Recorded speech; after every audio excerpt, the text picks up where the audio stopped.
All right, we are live. Sorry, guys, a little bit of a technical hiccup. We're getting it figured out here. That is for sure. And why is it showing half? What the heck?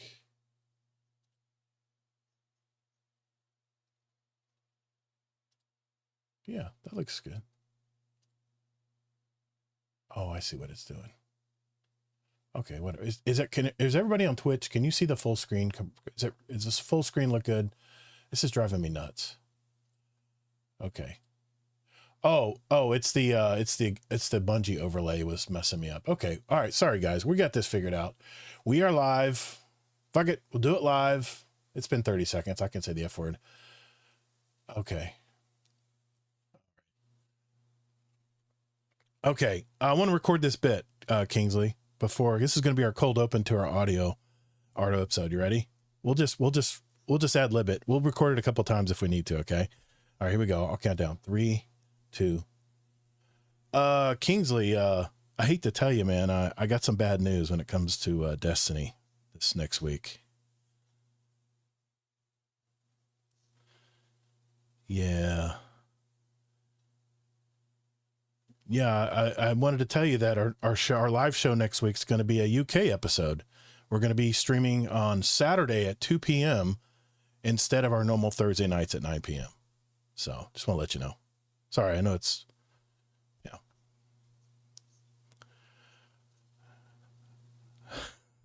What do you think? I quit Destiny? Come on, man. I quit Destiny. They're going to have to leave. They're going to have to drag me off kicking and screaming before I quit Destiny. Okay. All right. That ought to be good for the audio. Thanks, man. All right. We are live. Let's do a podcast. My screens are all over the place tonight, so I apologize if I'm looking in the wrong direction. I do apologize about that, but yeah, here we go. Let's do a podcast. I think we're good to go. Okay. Yeah, I got this. We got this, Gator. Here we go. Yeah, we're just going to chill tonight. I hope so. Here we go. All right, what's up, Guardian? Welcome to episode 324 of Guardian Downcast. I'm your host, Todd the Gator, and I'm a day one Guardian who loves gaming and especially the Destiny franchise. We're the podcast that's all about your stories, your community, and your destiny. For those who, and I see you just muted your mic, Kingsley, sorry. For those of you who just discovered our podcast, we're a weekly gaming show with an emphasis on the Destiny franchise, but we'd like to sprinkle in some entertainment and other topics of discussion relating to our hobbies as well from time to time. We have our roundtable episodes typically once every month, which was last week. If you didn't, that was a really good roundtable episode. If you didn't watch that one, go back on my YouTube, Todd the Gator, or Twitch, Todd the Gator, or go back in our audio episodes. It's guardiandowncast.com. That was a great episode. Thanks again to Mohawk Angel and Araluan Ranger 01. See, I said it right that time. It was a great show last week. Listen. Yeah, it is. The topics were really on point. We had a lot of good comments in our Discord. They really enjoyed the show last week. So we'll keep bringing topics like that to the show if you guys like to hear it. So I have my co-host, of course, that voice you just heard from the great state of Utah. It's Mr. Kingsley Mack back with us again. How's it going, Mike? Hey, glad to be here. And for those that are watching any video platform, I have been taken and abducted by the mask that I'm wearing in the Discord. In other words, he's playing Ghosts of Yotai right now. No. Literally, no, I'm not. No, welcome, man. Thanks for coming back tonight. I know it's been a shit show in Destiny this week. Holy crap, man. I'm from all the YouTubers and you're not Twitch. Counting the weeks before. I mean, we just had the epic raid, which I thought was very epic. And my God, man, it just, everyone's just leaving in droves. I'm like, golly, man, I don't care. I'm going to play my game. I'm going to play the game the way I always want to play it. But this week we have our normal co-host episode. Today we're going to talk about our past week. I have one movie review this week that really surprised me. Next, some of you have requested that we talk about some build crafting. And I've been working on some new builds. I'm going to share not only a new Warlock build, which you would think is what I would make, but I've also got a really cool Titan and Hunter build that I want to share. And I have just been rolling through the Grandmaster solo ops with these new builds. And I'm going to share my screen as well. to show you guys how I'm putting it together. And if you are a listener this week, I highly recommend watching the playback on this week's show on YouTube or Twitch. That's Todd the Gator, TODDTHEGATR. But I will still spell everything out. So if you're listening to it on an audio podcast format, you'll still be able to follow along and put it together when you have your time. Next, we're going to go over any new information from this week in Destiny. As always, we'll highlight only the important information. It's all important, but the stuff that pertains to us playing every week. And I did glance over it. It's not a huge twab this week. Then it's time for our topic of the week. It's been about the halfway mark since Edge of Fate was released in July. So I thought it might be time for a report card. You know how you took those midterm exams and then, you got a midterm report card that you didn't want to bring home to your mom and dad? Something like that. That's what we're going to do for our topic of the week. If there's any questions from our community, we'll be sure to answer those later in the show. So if you do have a question for us in chat tonight, head over to our podcast questions channel in our Discord community. That's discord.gg/GuardianDownCast.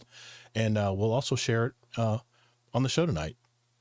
I'm also going to tie in to our topic of the week, which happened to be our question of the week in our Discord.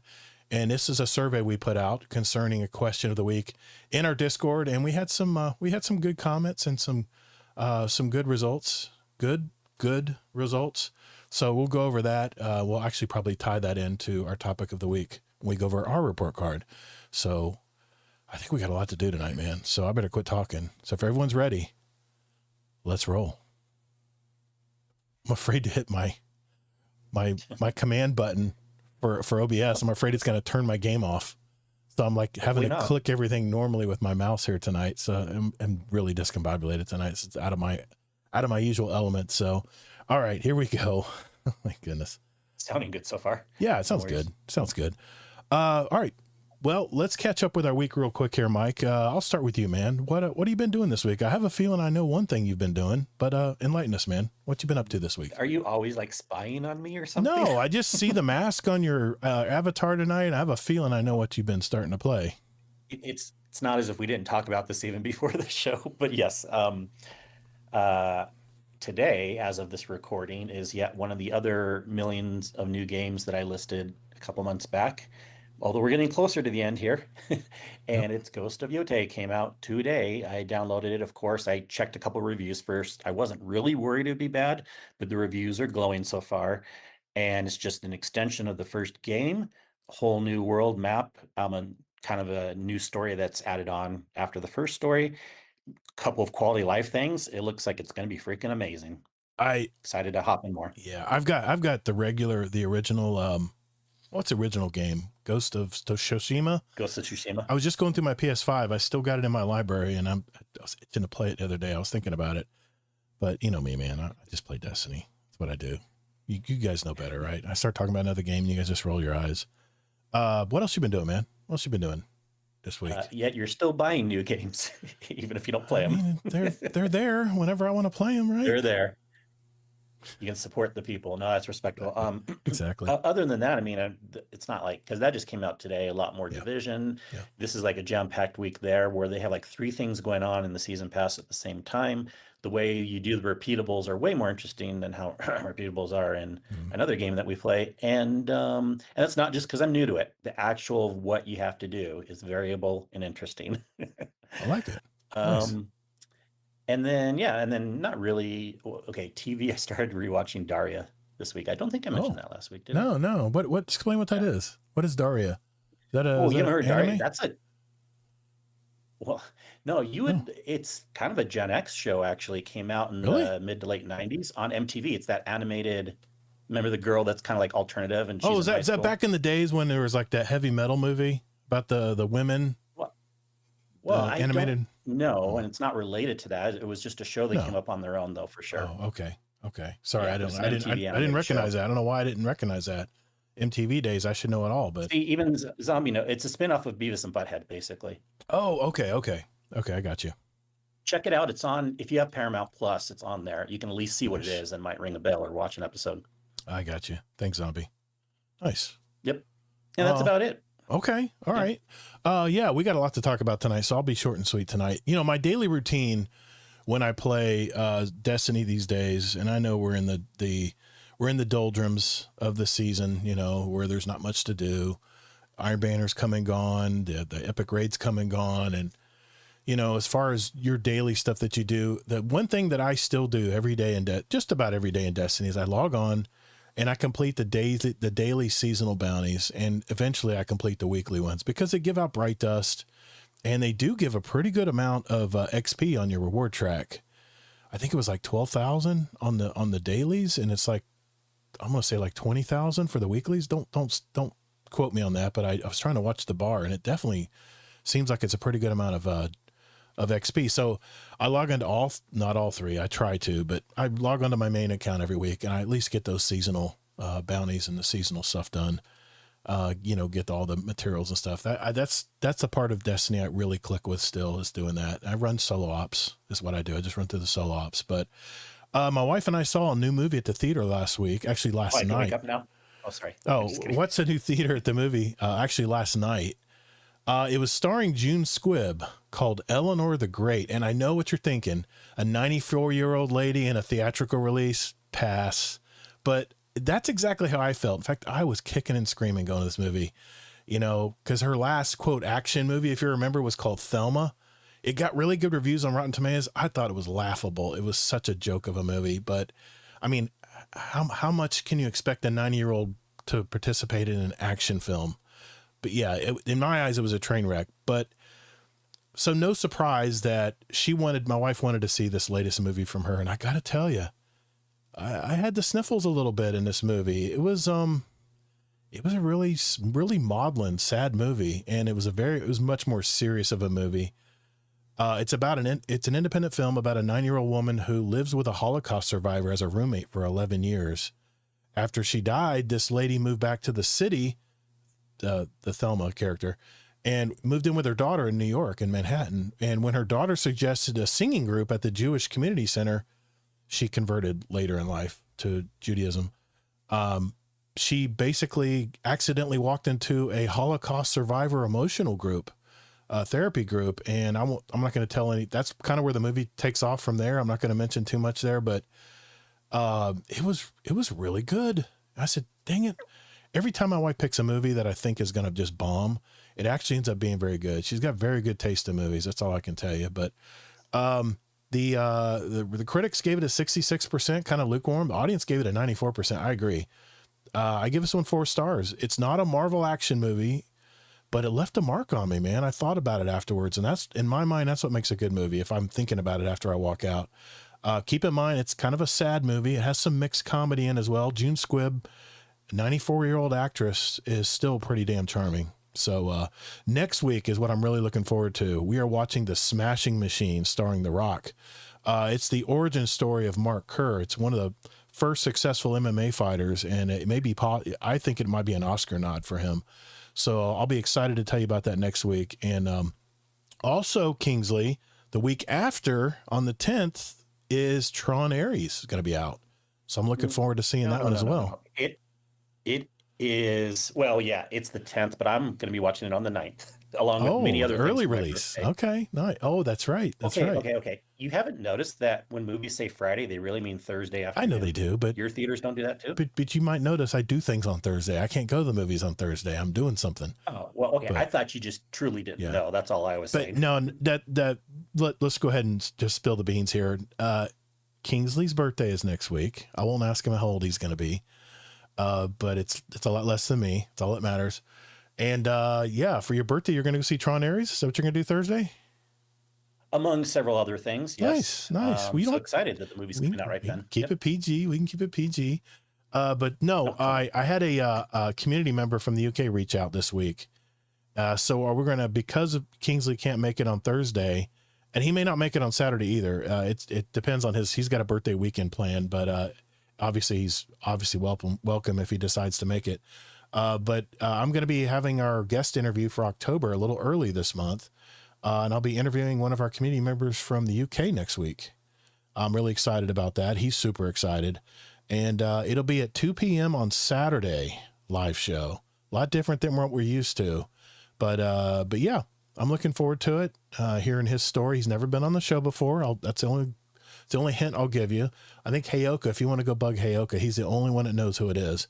But anyway, I'm looking forward to that next week as well. But that's enough about our week. Let's get right into it, man. I want to share my 3 new build crafting builds. I've been having a lot of fun creating builds in the new Destiny with this new tiered loot. So we're going to do that when we return. Okay, pause.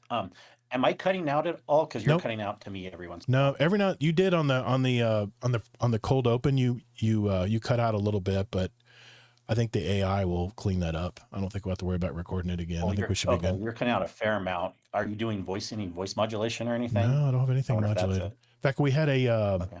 we had a speak pipe tonight that I forgot to load up. Forgot to load up the sound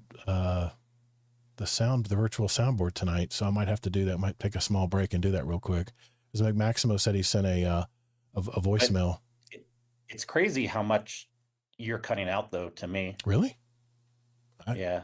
Oh, you heard it too, Tajo? You guys hear me cutting out? I'm hearing it back in my headphones. Yeah, but that's because something over the internet's happening. Almost robotic, really? I'm not sharing Yeah, my it's screen. like that's why I thought it was either voice modulation or a bad internet connection between you and the server. Well, let me your side. let me back out and I'll join back in. Oh, wait a minute, don't do that. Okay, thank you, Deadpool, saying it was for both. So it's going to be nothing that we can do then, probably. Well, I'm That going to means back out. it's, I'll come back in. We'll see if it fixes it. Okay.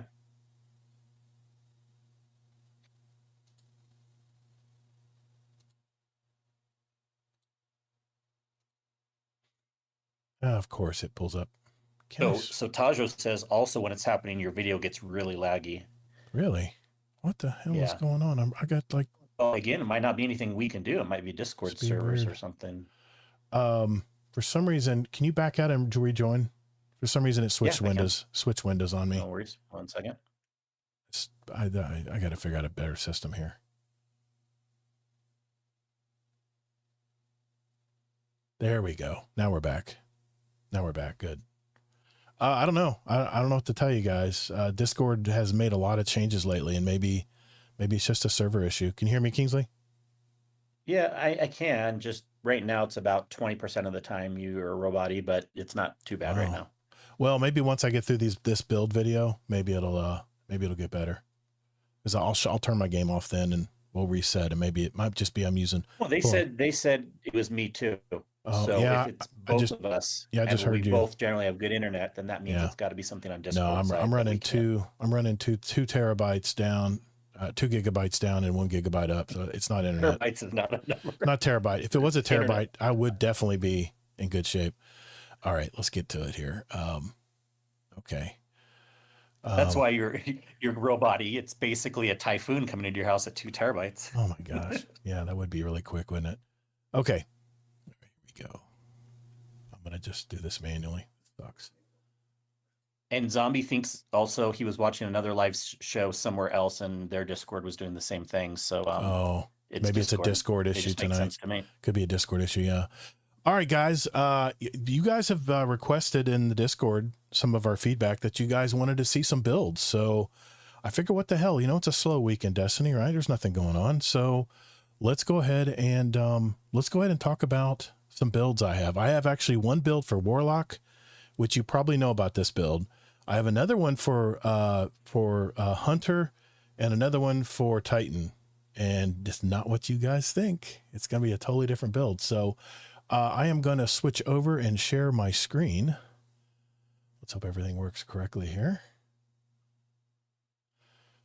Yep.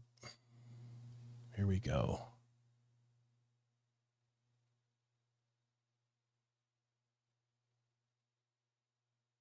I think I have my full screen share on the wrong screen.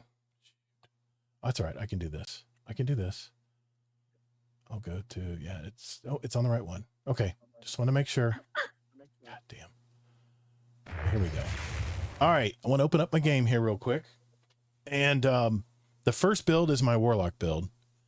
And let's make sure I got And you have no video in Discord if you care. Oh, that's right. I can't share it because it'll move your. Well, it's okay. I can share it in the Discord. I'll share it in Discord. I can do it because there's no windows right now showing on screen. Yeah. There we go. So just stream the Discord way too. Yep. There we go. I am sharing my screen. Cool. Everybody see it? There we go. Okay. Yeah, we see it now. Okay. Yes, I want to share this on the screen. And why is my controller not? If I have to use the mouse, I'll use the mouse. Yeah. That one, I think, Tajo, we can't get around. I'm guessing. I almost don't want to bring it up. There we go. There we go. It's working. Okay. Until this part's done. Okay. The first one, I really don't have a name for this one. It's just called Threadlings for Days. And obviously a lot of you guys probably already know what I'm going to talk about here, but this is my, my new Warlock build, and it is, using the new, Strand subclass. I'm using Broodweaver.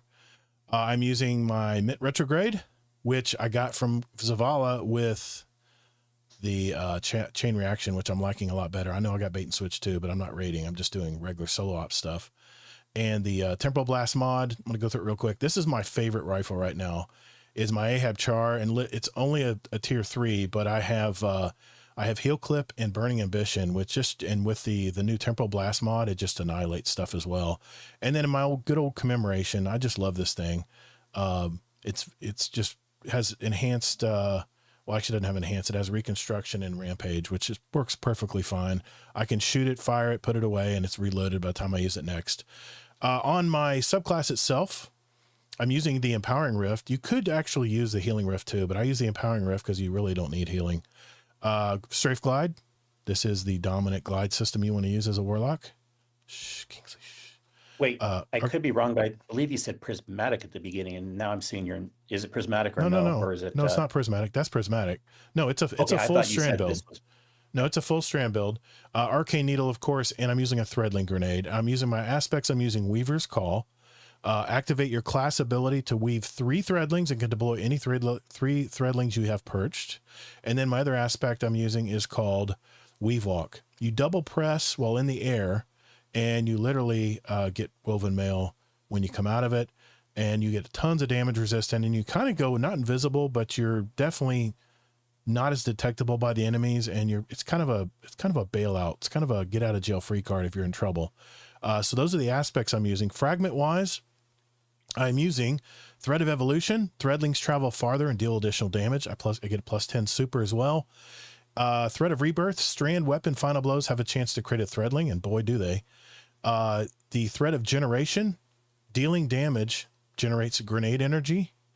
Thread of Isolation. Landing rapid precision hits emits a severing burst from the target. That happens a lot. And then finally, Thread of Fury. Damaging targets with a Tangle grants melee energy. But again, it takes away my melee energy, but it all evens out in the end. So this is the build I have on my armor. I'm just going to go quickly through it. And granted, I don't have the stats exactly that I want because I don't have all tier 5s yet, but this is all based around the Swarmers.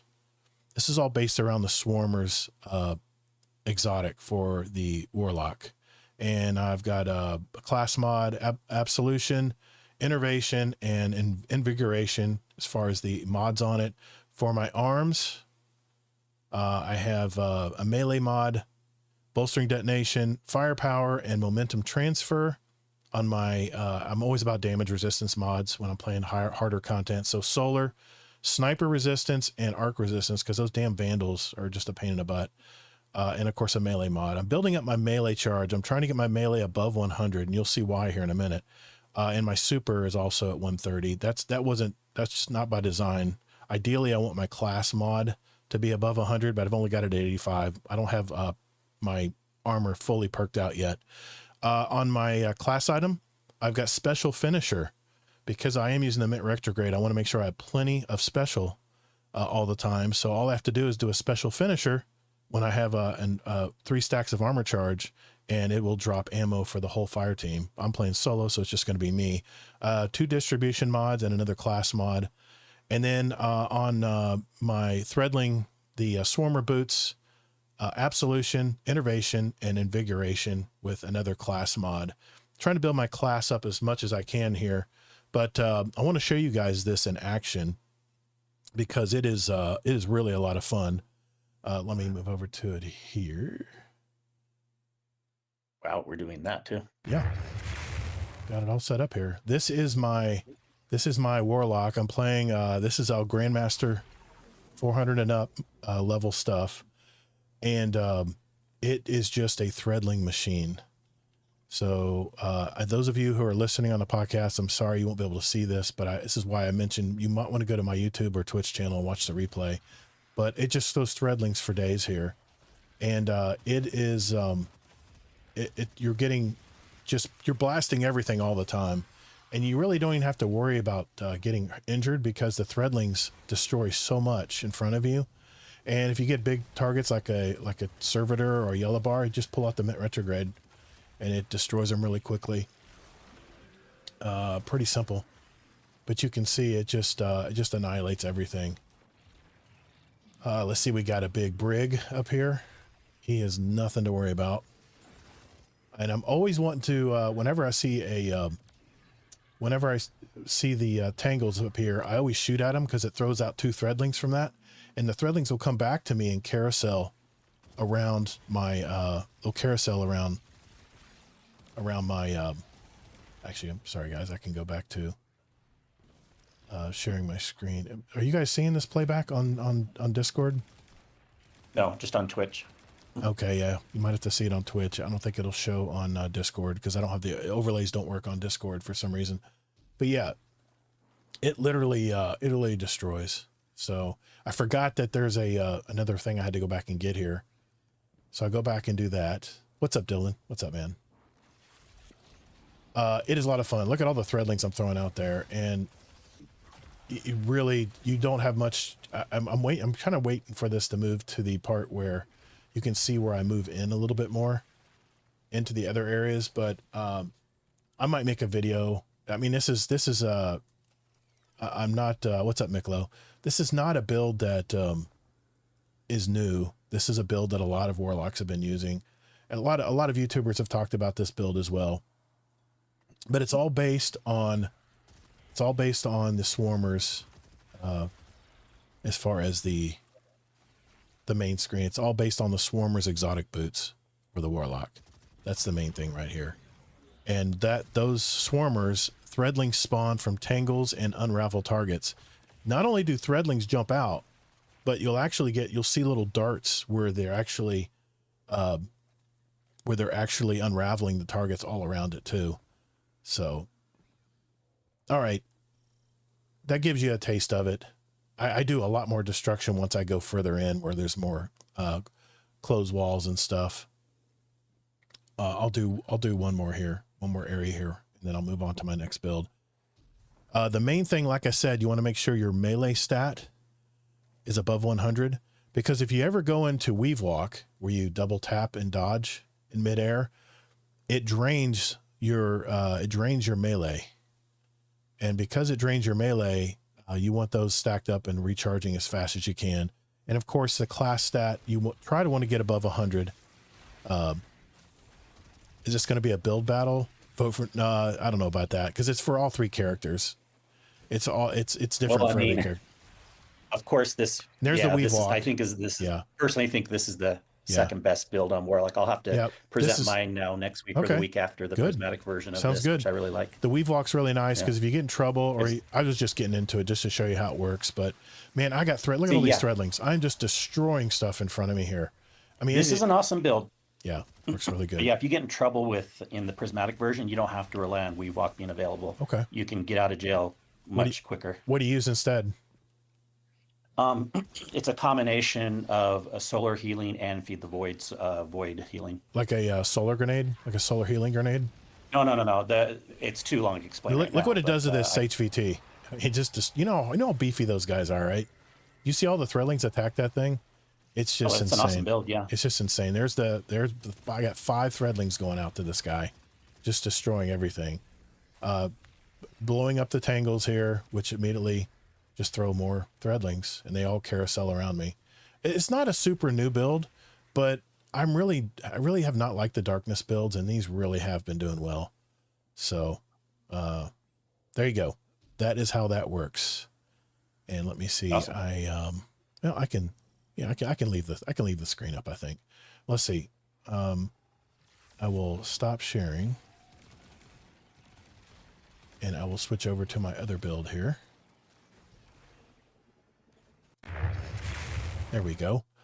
All right, so that is the one for my Warlock. It's just threadlings for days, man. I mean, I don't know if they reworked the Swarmer boots or not, but those Swarmer boots are just fantastic. They just work really well. So there you go. There is a build that I'm currently using right now to run all Grandmaster stuff, solo ops, for my Warlock. So now I am going to move to my, let's go with Titan. Yeah, let's go with my Titan. This is the one that's going to surprise you guys the most, I think, because I'm not a fan of this subclass. I'm not a fan at all about this subclass. But I'm going to pull up my screen here. Okay. So you're saying you're picking a build that no Titan main would like? Yeah, I don't know. I think you guys would like this build. I'm having so much fun with this build, and what's funny is when I show the footage on this, this is my Titan. I'll share my screen again. I'll just edit this part out in the audio version. There we go. This is my Titan. I call this guy Mr. Freeze. And this is a badass build. It's based on 2 exotics. I'm using my Wicked Implement with, I do have the Catalyst completed, which Precision Final Blows spawn a stasis crystal at the victim's location, and collecting stasis shards gradually overflows the magazine. This thing is a beast, and I got the new ornament on it as well. It looks really nice. It's kind of neat. Kind of goes with that Mr. Freeze look, you know, like Schwarzenegger. Anyway, this build is based on the Icefall Mantles. And as far as class stats, you want to have your class stat above 100 if you can. And then the health, I know, is no good here, but unfortunately, this is the armor. I'm very limited on my Titan and Hunter armor. But it's nice to have a high melee, high super would even be nice. You can even go with weapons. But definitely you want your class stat to be over 100. So that's what I made sure I did. On my helmet, I have... Harmonic Siphon mods, one for rapid stasis final blows and for solar siphon. And then I have the super font, which when I get an armor charge, it actually boosts the super mod, the super stat for a limited time, as long as I'm holding that armor charge. On my actual Icefall Mantles, I have double grenade fonts. Same thing. You gain a bonus to your grenade stat when you have an armor charge, and your armor charge does decay over time. So remember, it's a limited time, but I have a double one of those on. For my chest piece, I have void resistance, solar resistance, and sniper resistance. The same thing as my Warlock build. I do not like getting popped by those damn Vandals. They're such a pain in the ass, especially at higher levels like Grandmaster. On my boots, I have double stasis weapon surge, because I'm using a lot of stasis weapons combined with my stasis subclass. And then on my class item, I have a class font, does the same thing. When I have an armor charge, it actually boosts the class stat because I'm a little low on my class. I want to make sure that that's boosted as well. A Reaper mod, a Bomber mod, you could put pretty much anything you want here. But anyway, this is based on the Wicked Implement. I've got my Yeartide Apex with heel clip, just like my other auto rifle with heel clip and Burning Ambition. And you'll see I'd hardly use this. And then my Quillam's Terminus, which I crafted. And this has enhanced dynamic sway and enhanced headstone. So I'm creating more crystals. And I even put the nice stasis skin on it there. It makes it look good. Anyway, that is the build. Let's see. It's the Behemoth Stasis subclass. I'm using my Glacier Grenade, of course, Shiver Strike, Strafe Lift, and Rally Barricade. But you're going to notice with the aspect I'm using, I won't be using my Shiver Strike here. It gets replaced. Instead, I'm using the Diamond Lance aspect. Shatter or defeat targets with stasis abilities or weapons to create a stasis lance, and I get a ton of them. You throw the lance, it'll freeze targets on impact, and you can also slam the lance to the ground and freeze targets. I've never used that actually that way, but the other The other aspect I'm using is called Tectonic Harvest. Shattering stasis crystal or frozen targets creates a stasis shard, and these shards grant melee energy when picked up by you or your allies. You're going to see on my replay here, I get a ton of these all the time. As far as my fragments, I'm using Whisper of Hunger. Increases the melee energy gain from picking up stasis shards, which ties into my aspect. I've got Whisper of Torment. You gain grenade energy each time you take damage from targets. Having Frost Armor increases the amount of energy gained. And this build is actually going to be based on Frost Armor, which gives you tons of damage resistance. Whisper of Rime. Your Frost Armor has increased duration and maximum stack count. Whisper of Fissures increases the damage and size of the burst of the stasis when you destroy stasis crystal or defeat a frozen target. And finally, Whisper of Bonds. Defeating a frozen target generates an orb of power, which you'll see that ties in as well to what I'm doing. Let me go ahead and show you what this looks like on the on my build crafting.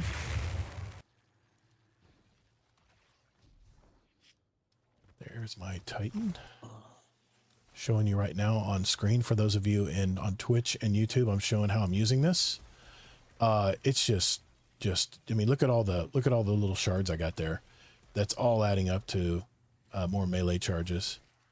It's really a lot of fun. I think I'm a closet Titan. I really like punching stuff, man. It is a lot of fun. There's the lances. I didn't even know I can slam them to the ground, so you won't even see that in this video. But this thing works really good. This was the featured solo. Yesterday was on the moon. So you're going to see the same area being used. Now I forgot here, there's a bug right now where Scout and Pulse Rifles are supposed to be anti-barrier, but for some reason it's not working on the rifle.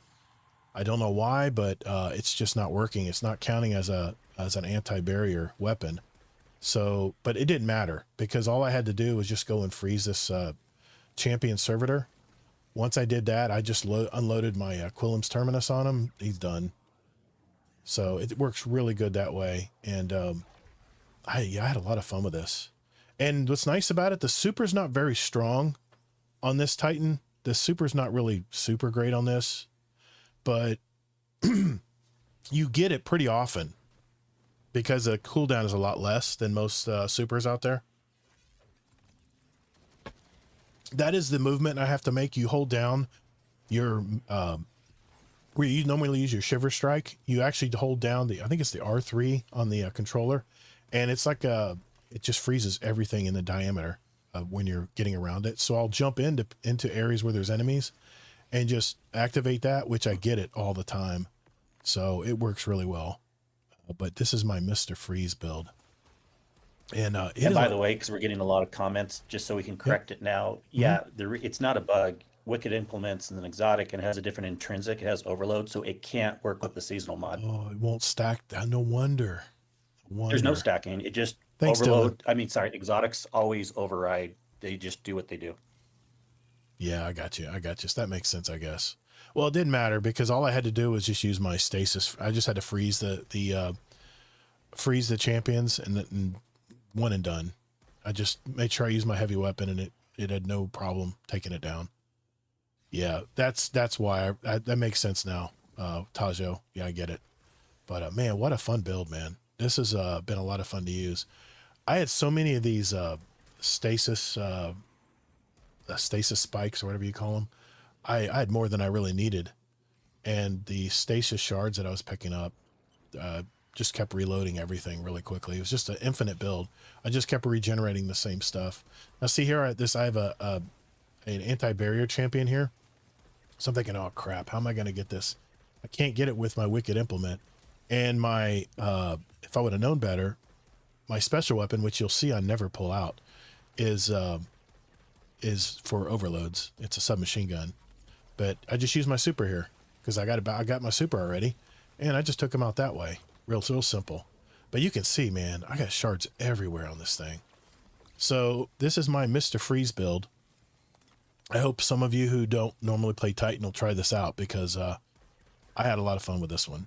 But I got to tell you, the best build that I like is on my Hunter. And I just found out about this build from a lesser known YouTuber, and I actually put my own little spin on it. But I want to show you guys that one now. But this, my Mr. Freeze Titan is just so much fun. I've had a lot of fun with this. So let's see, I will stop this. There we go. Why is my camera not on? There we go. Camera's on now. Okay. All right. Let me show you my my last build, which is for Hunter. And my Hunter is my least played character, by the way. So this one is very surprising, but man, is this thing powerful. Okay, let me get back to our regular 2 faces. There we go. But this last build I'm going to show you is a lot of fun. It's a lot of fun. Let me switch characters here real quick. And I will show you this one. I call this build the Bugman, being that's what I do for a living. The Bugman. Get it? Zombie gets it.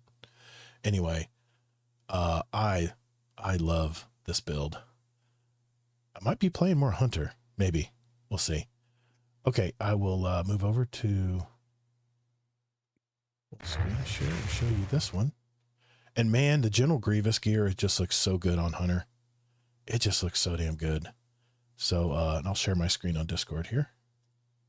There you guys go. This is a really fun build. This is based on the rework that Bungie did with the Khepri Sting exotic gauntlets.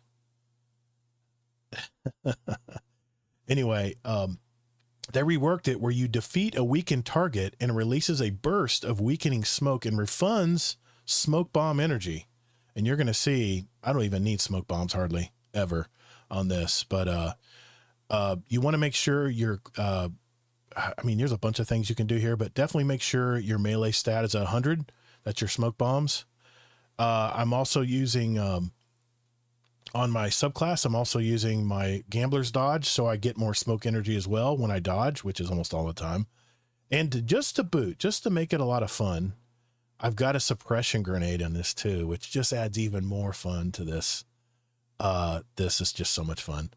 Anyway, stat-wise on my armor, I've got a special ammo finder and harmonic siphon, and this is for void weapons. And I got a super font mod. Armor charge will give me more stat for my super. Not that you're going to need your super much, but it's good to have.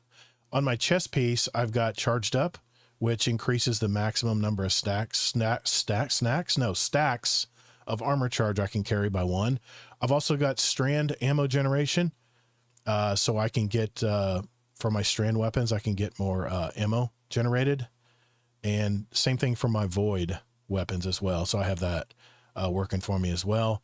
On my, I didn't use any damage resistant mods here, and you'll see why in a minute. On my boots, I guess that's what they call them I'm used to boots for Warlock. I'm using stacks on stacks. Pick up an orb of power, grant you an additional armor charge. Strand weapon surge, because I'm using a strand weapon, and harmonic scavenger. So void weapons get bonus reserves when picking up ammo for that weapon. And then finally on my cloak, I've got a class font, which means I get an armor charge from an orb of power.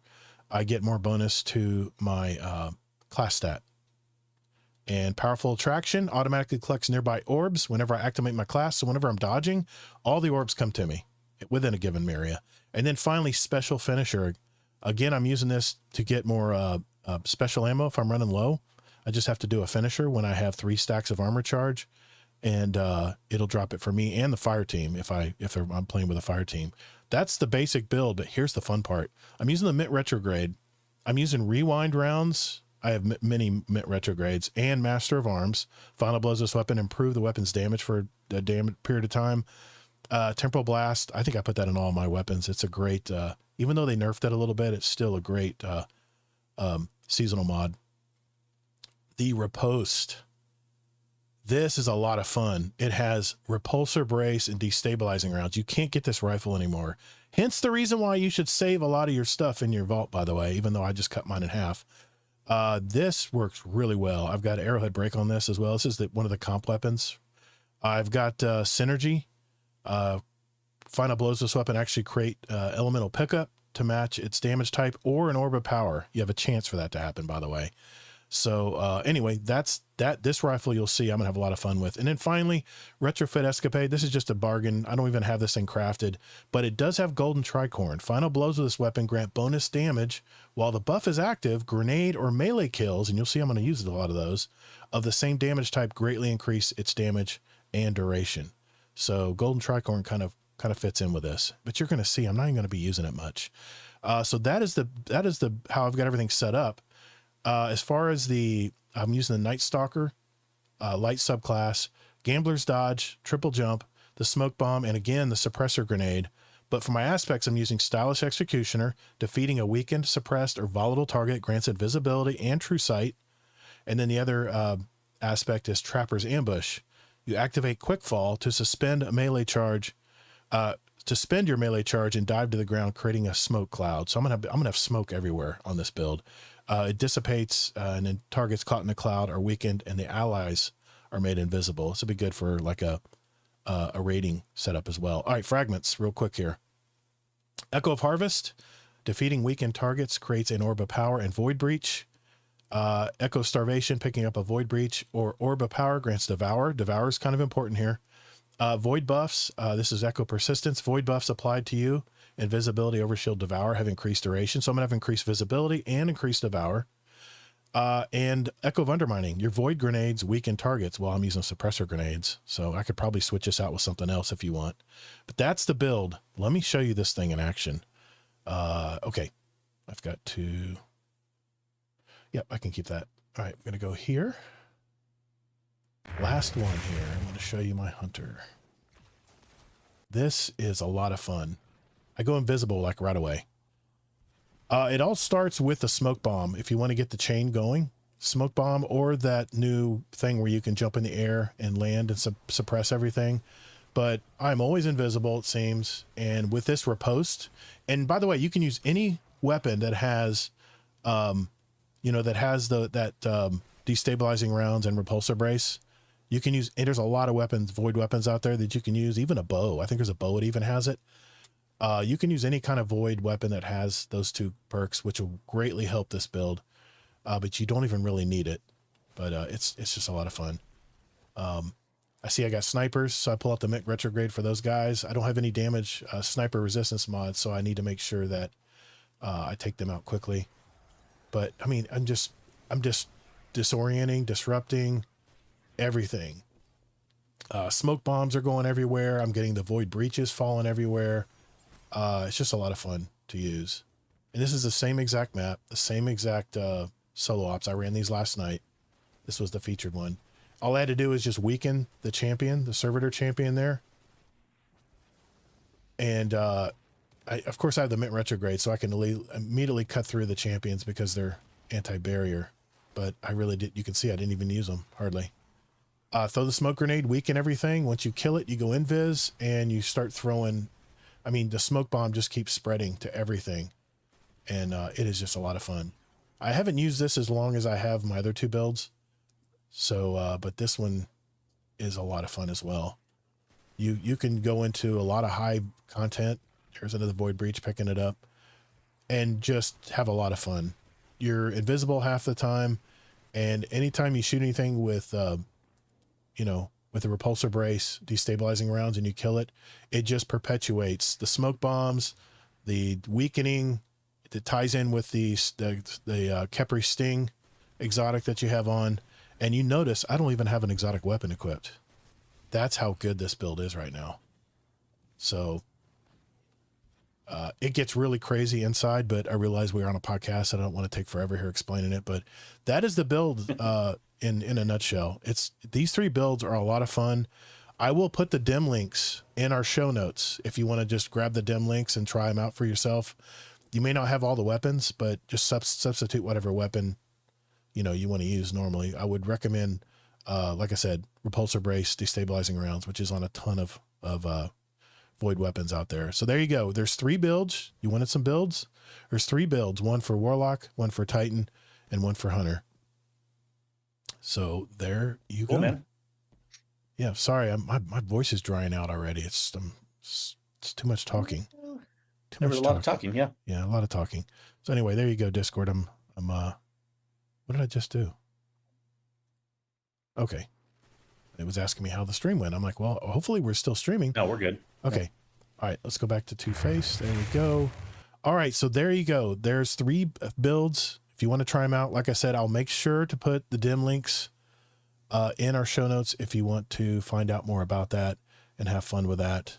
And I'm going to go ahead and get this cleaned up so I don't have to go crazy here. All right, we're going to go over This Week in Destiny right after this. Oh my God, I got to get these monitors back. I'm going nuts. I'm looking around everywhere and I don't know where the hell anything is here. There we go. Now I feel better. That is better. Okay. Just bear with me one sec, guys, here. I just want to reset up my windows real quick here, and then we can get on to the regular parts of the show. And man, we have got a lot to talk about on our topic. This topic tonight is, I wrote a lot of notes with all the doom and gloom that's going on right now with Bungie and the Destiny game. I think that's the exact role I use. Like, both rows of perks pretty well match up as well as the masterwork. Is that on the allocate typical Titan head smash when things get rough? Yeah, the Hunter Mint. Yeah. I love that set. I'm having a lot of fun with the Hunter. And now this is what's nice is now I've got a pretty good build set up with my Warlock, but now I'm starting to acquire all my tier 4 gear for my Hunter and my Titan now, and it's a lot of fun right now. So all right, This Week in Destiny. Let's get to it. Mm-hmm. Okay, let me get a drink. My Lord. Remind me next time, Kingsley, when I talk about I want to do 3 builds, just say no, do 1. But then if I say that, I'll sound mean ahead of time. No, you're not being mean. You know how much time it takes to do that kind of stuff. So how long have we been streaming? I don't know. I can look at the clock, I guess. Anyway. Yeah, let me just clean this up a little bit. I hate it when stuff isn't nice and lined up. Okay. Dadgummit. All right. I know, very unprofessional podcaster. There we go. Now I can see all my stats. Okay, good. Oh, Lordy. Okay. All right. This Week in Destiny. Here we go. I think I can pull this up too. I'll pull up the screen so we can follow along. See if this works.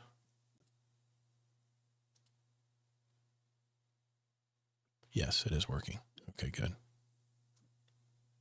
Oh, perfect. It shows you too. Okay. All right. We are recording. Right. Ready. Now. All right. There we go. All right. This Week in Destiny for October 2nd, 2025. This Week in Destiny, we're here to give you some insights into new events, share balance changes within PvP, give a sneak peek of the new exotic mission, and to crown the winners of the Desert Perpetual World's first epic raid race. I'm not going to really talk about that, but I did watch Salta Greppo on his stream finally get it done. So Team Elysium, congratulations. It was very, very cool raid to watch, I got to admit. So I'm going to go past that part. But Arms Week returns shotguns, more like shot funds. Ada1 has been iterating on the new shotgun volatile weapon mods for you to try out with Arms Week returns starting October 7th, next week, when Arms Week returns. Be sure to visit her at the shooting range, pick up a shotgun, and complete challenges to unlock the new shotgun volatile weapon mods. Okay. So hop in, slot those event limited mods into legendary shotgun and get blasting before they disappear when Arms Week concludes. No, we're just getting the mods. Okay. Here's the mods. Unstable shells, landing precision hits, or most of the pellet spread will attach a delayed explosive to the target. Oh God. Crucible is going to be a nightmare. Illegal trigger. Every shell fired increases the rate of fire for a short time. Magazine size and reserves are increased beyond their normal limits. And then aftershock. Final blows create a wave of energy behind the target. Okay. Weapon changes in update 9.1.5. Is this the one on the 14th? Okay. We have some changes that we believe will have a noticeable impact in the Crucible experience. Primarily, we want to focus our attention on the close range weapon meta and the balance between primary weapon and special surge usage. All right, ammo system. In the Crucible, when the special ammo meter system allows you to heavily invest in it and obtain sufficient uptime, players who don't invest are struggling to earn even a minimal amount of ammo. We want to make sure to not increase the amount of ammo available at the high end while bringing the low end up and making it more reasonable to run a special weapon even without heavy investment. So they're increasing the special ammo meter gains at no to low investment for primary ammo weapon final blows by a third. All right, weapon archetypes. Hand cannons, adaptives. They're going to increase the range from 36 to 46, handling from 45 to 55, and reload speed from 40 to 50. Spread shots. These are the new hand cannons that are like shotguns, basically. While the spread shot hand cannons have seen their kills and effectiveness fall significantly after the original nerf earlier this season, reduced by 40 to 53% respectively, they still feel too easy to use and too forgiving for their strength within the Crucible. I got to admit, I was using them in Iron Banner. I was popping fools. I was having a lot of fun using it. I hate hand cannons and shotguns, and I was using both. Anyway, they are going to, they're short range bruisers. That means we're making a little less snappy and easy to control, as well as pushing their effective range down. So, okay, Sayonara, the burst hand cannons.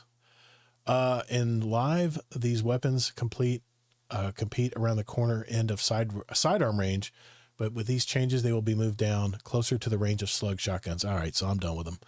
Reduce the range by 5%, increase the spread by 10%, increase recoil by 25%, and reduce handling by 10%. That may not be noticeable, but I don't know. Heavy burst sidearms. They're going to reduce the body shot damage from 33 to 31 and reduce critical hit damage from 52 to 49.6. I don't know if we'll feel that, but we'll see. I do have a couple heavy burst exotics, so we'll see how that works. Sidearms. So we'll see how that works. All right, the new exotic mission, Heliostat, launching October 7th, return to the Plaguelands to finish what Maya began with her daring heist on the Vanguard Vault. The conductor seeks to expand the reach of her Echo using abandoned Warsat technology, storm the Golden Age facility alongside psionic allies to ruin Maya's plans. Okay, I can see. And claim the Wolf's Bane exotic axe as your own. You saw this in the trailer, remember? It's the big, long, spiked, like, it looks like it doesn't even look like an axe. It looks like something else, like a halberd. Anyway. When creating the new exotic mission, we originally named Warsat Heist when we first announced. We want to provide a chance for players to tackle the new mission with friends for the first time or help new friends get their first completion clear while still getting potential rewards. When tackling the new Heliostat exotic mission for the first time, players will be locked at normal difficulty and fixed modifiers for a consistent experience. You'll be rewarded with a power bump for all fire team members, no matter where you are in the power journey they're at. Once completed, the full portal tiers and modifier customization options will be available in Pinnacle Ops, and you will need to be configured appropriately for continued power progression on future runs. It's important to note that players who have not completed their first run cannot join a normal unlocked version. However, players on their first run can invite players who have already completed their first run to play with them. Players above. That's kind of crappy. Yeah. Yeah. That sucks that two new people can't go in it together. Yeah. I think Bungie needs to just flood the gates right now. They need to just make everything fun as possible. Quit worrying about it. Maybe it's a coding thing.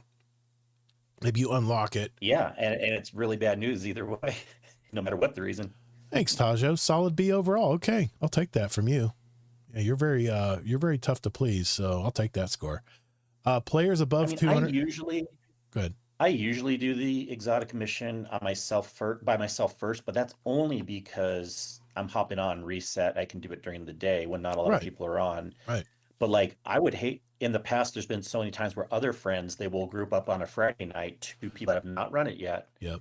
But now they can't until, you know what I mean? At least one person, you can't do a group up. Yeah. At least you can invite people though in your first run, but I'll probably run it only solo. If they've completed it though. You can't have two new people. Right. That's right. That does suck. Yeah, this is what I was saying. It's very bad news. Players above 200 power who have already completed the first run will get tier 1 rewards capped at 200 for playing with friends through their first time a heliostat run, and players below 200 who have already completed their first run may still receive rewards that gain them power while running through the heliostat. So they're getting something for running it with friends that are running it for the first time. World first epic and raid race numbers.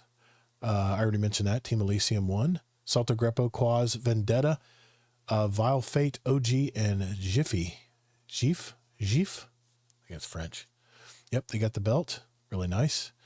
Legacy of the Past, original soundtrack is out. Okay. Got some more music coming to the Bungie store. And celebrate National Disability Employment Awareness Month with us. I don't think we've ever celebrated this before. It's Accessibility at Bungie, one of Bungie's Exclusion, Diversity, and Equity associations, IDEA, is celebrating National Disability Employment Awareness Month with a new Hope Hughes emblem. It looks pretty good. Ability Points, a nonprofit organization that strives to help profoundly disabled adults achieve employment in the tech and gaming space. In honor of the National Disability Employment Awareness Month, everyone who makes a $10 donation to Ability Points through the Bungie Foundation campaign will earn the Hope Hughes emblem in Destiny 2 through October 31st, so the end of the month. And net proceeds will go to Ability Points. Very nice. Bungie's always been good about supporting stuff like that. Player support report. Anything in there, Kingsley, that sticks out? Or are we shit's pretty much broken? Shit's broken, y'all. Wearing the shirt tonight because it's very apropos to Destiny right now. Movie of the week. We got some art. Oh, wait, that art looks actually pretty nice. Yeah, that's a nice staff. Keep an eye out for the deep sea below. You'll never know what you find. Grosenthal on Reddit. Okay. And that's it for this week's TWID. Watching the world's first epic raid race with all of you Guardians was an amazing experience, and we're going to keep pushing to create content and update systems to make the best experience possible for players in both rewards and experiences. Enjoy some chaotic PvP fun, play the new exotic mission, and let us know what you think. Destiny 2 community team. Thank you, Destiny 2 community team. We know you guys have been under fire lately, and hang in there. We're very, very fickle as players in Destiny. Some days we're up, and some days we're yelling insults. It's just the way the Destiny community is these days. What do you think about that, Kingsley? Are you going to play the new guns, the new event with the new well, first of all, I wouldn't say the community is fickle. I would say majority is disappointed, but I mean, fickle's half and half. I wasn't disappointed at all. If you listened to a couple episodes ago when Ash and Iron came out, I was furious. That's probably the most negative I've ever been in Destiny. You know me a long time, Mike. I don't get that upset, but man, Ash and Iron was such a disappointment. On the mission, I've already said, if anyone's paying attention, listening, I'm excited to hop in and see the mission. I've always known that was coming. And honestly, it might be the only interesting thing the whole time between September 9th when it came out, and December 2nd. You mentioned it. You mentioned that was the one thing you were looking forward to is there's also the Halloween event. Yep. And that is a 6-player activity, although I know better than to get excited by that one. That will just be a half and half, 50-50 if it's good or not. But usually their exotic missions are good. So I don't have any concern that this won't, and since it'll be new content, you know me, I'll be hopping in and having fun. Yeah, new content, I'm definitely there. I've got words on Festival of Lost, but I'll wait till we get closer to that event too. I might have words tonight about that as well. We'll have to see. All right, topic of the week, Kingsley. This is our midterm report card for Edge of Fate. We'll do that when we return. All right, good deal. All right, I got to get some nose spray. It's that time of the night. Nose is clogging up. Sounds good. Yeah, I saw your article, by the way. Yeah, I totally agree. I think my doctor's on board the same way, by the way. We talked about that. Yeah. The nose spray stuff. Yeah. Well, because they do two different things. The one's a steroid and the other one's a decongestant. Yeah. And so why not take both? Yeah. And it's also really cool to know that the steroid actually kind of counteracts the addiction rebound stuff of the other one. Right. Yeah. I was skeptical too, but I've seen more and more studies on it. And I actually don't take the Afrin all the time. But if I did, I feel better about it now because I have no issues taking the Flonase, and supposedly it's safer now. You can take them long term. Well, I only take it once a day. It's the same time every night. So You know, my doctor says as long as you're not like taking it 3 or 4 times a day. Like I see people carrying it around with them like it's their Oh safety yeah, that would blanket. be bad either way. You still don't want No, to do more than no, once or twice a day. that Maybe can twice affect. for like short term, but once Exactly. for long term. Exactly. But also, I don't, for me, it's only if I'm sick, I have to have it then. Or Mhm. sometimes when I'm like laying, so like, for example, I'm getting a massage tomorrow. Yeah. And when I lay down on my front, my nose gets so clogged, I get Oh, me too. panicky. So Yeah. I've learned I got to take it before massages. The corticosteroids too will give you a runny nose. I'll be at the chiropractor putting my face down to have him crack my back, and I'll get Well, the little nose run. yeah, if I'm you like, take it well ahead of time, you're good though. I try Yeah. to, but yeah, Yeah. just the way it works out. Man, a lot of comments in the Discord. Yeah, I hope so, Doctor. Yeah. That'd be novel, right? More like make Destiny more like Diablo. That'd be nothing but good. Yeah. I don't get massages at all. My, how often do you get them is what Taj was asking you, Kingsley. Oh, I love massages. Yeah, I'm in a point in life where I can afford it more often. On average, once every 2 to 3 months, although I might be moving to once monthly because I found like a massage therapist just more on the regular. So Gotcha. kind of like a lot of people go to the chiropractor once a month. I'd rather go to massage therapist once a month. So I got you. yep. I'm trying to find Maximo's. I might have to do it next week. Shoot. Sorry, buddy. I was rushed tonight, and getting this game screen up was such a nightmare. I need to definitely get that works better. Yeah, you know where I get my massages? When I go to the gym. I had a really good trainer when I first started learning how to lift weights back in my 30s, and he showed me a stretch to do after every weight exercise I did, and that's how I loosen my muscles and get them. And of course, I've got the black card or whatever they call with the gym, where I can go in and get the hydro massage. You know, it's the bed that All has the good jets stuff. and stuff. Yeah, I always get a massage that way, but That would probably, yeah. I mean, there's lots of good places, and that's Yeah. more on the therapy side too, because usually those people do know more like borderline medical techniques versus just a Swedish massage at a spa that's more for relaxation. Right. You know. Right. Exactly. But I like both. Like again, the massage therapist I'm going to be going to is more on the medical grade, help with joint pain and stuff. But every once in a while, I still love a good Swedish massage either for relaxation. Yeah, I'm going to talk about patrol spaces tonight, Doctor, in our report card. So, all right, Kingsley, you ready to jump in, man? I'll give a little intro, and then we'll go in section by section, and we'll just talk about our comments on it and our grade, what we think we're going to give it. All right. It reminds me, I had some throat coat tea, but I forgot to get it. It's still in the kitchen. It's all right. I'll be fine. Just keep my voice Well, you low. can pass to me first. I mean, now we're actually talking about interesting stuff, but however you want to do it, I'll back you up. All right. Yeah, let me do that real quick. Let me go grab my tea. Give me like 2 minutes. Not even 2 minutes.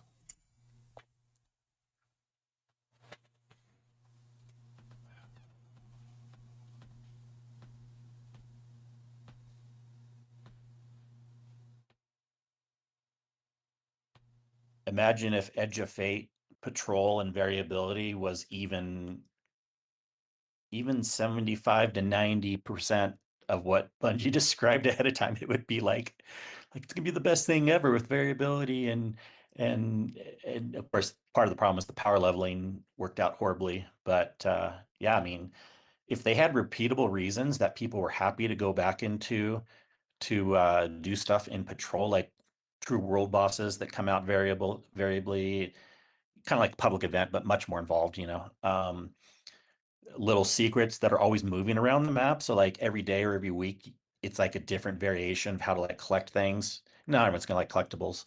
But then you got the boss things and like weapons are dropping like crazy and good tier levels, all in the new world, all in the patrol space. Imagine if Bungie even did 50% of what I said, and it would be so much better. All right, that's better. I have like a mixture. I have like a hibiscus and echinacea throat coat tea. It works really good. Coats the throat at least a little bit so I can keep my voice the remainder of the show. Okay, here we go. I think we got everything. 3, 2. All right, for our main topic of the week, since it is about the midway point, since Edge of Fate had dropped, I figured, with all the such positivity that we've been seeing on YouTube and social media these days about Destiny 2, I figured, let's give our midterm grade for Edge of Fate so far, right, Kingsley? And if you didn't pick up on the facetiousness there. It's funny. It's like, at first I was wondering why, but then in the same way, I can almost guarantee if we do this again at the end, my grade will not change. Okay. If for some reason, I'll gladly eat my words, that Bungie drops like a new raid, a new strike out of the blue, total surprise. Yeah. And I'll gladly revise my grade at the end of this season. But for now, I imagine it'll stay the same. I'm actually curious how it must be a mission we're going to actually run on the Plague Lands, because I never saw the Plague Lands other than if I want to run the recruit, whatever. Yeah, you saw me summon that activity and you get what you like. Yeah, exactly. Wasn't exactly. But yes, the new mission is going to be more, they announced in the TWID. That'll be nice. So it'll be a little storyline. That'll be fun. Mm-hmm. That'll be fun to get. So. Oh yeah, exotic missions are good. Well, for like about 5 times, and then I'm done. Well, like I said,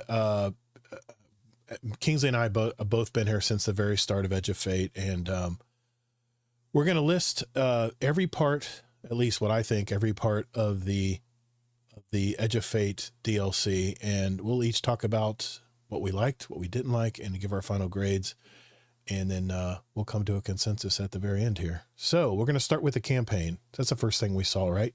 When the Edge of Fate dropped.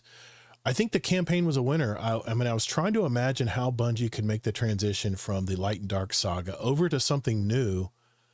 And in my opinion, I think they accomplished that. The not so great thing is that once the campaign ended, that was it for 6 months. So many complained, that the drip feed content in the past, and depending on how you look at it, this could be a plus or a minus, but I thought it was a plus because I could lose the FOMO, not have to worry about the weekly drip content, and jump right into leveling up in the portal system.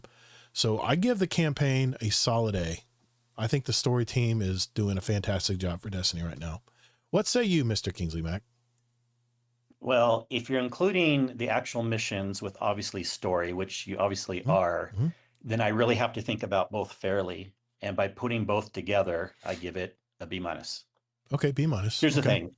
Obviously, the story is good, but there's a few things about this, and I really stick solid to my B- now because, spoiler, I'm running through the campaign again. Finally, I'm doing it on my Hunter. And the only reason why I am is because the wife has a nephew that's never raided before, and we're going to start raiding with him in the next month or so. Okay. But she wants to get back into Destiny just to not to grind. She doesn't care about that, but just to get familiar with her character again. Okay. I'm like, let's run through the campaign. And so I'm running it on my Hunter now.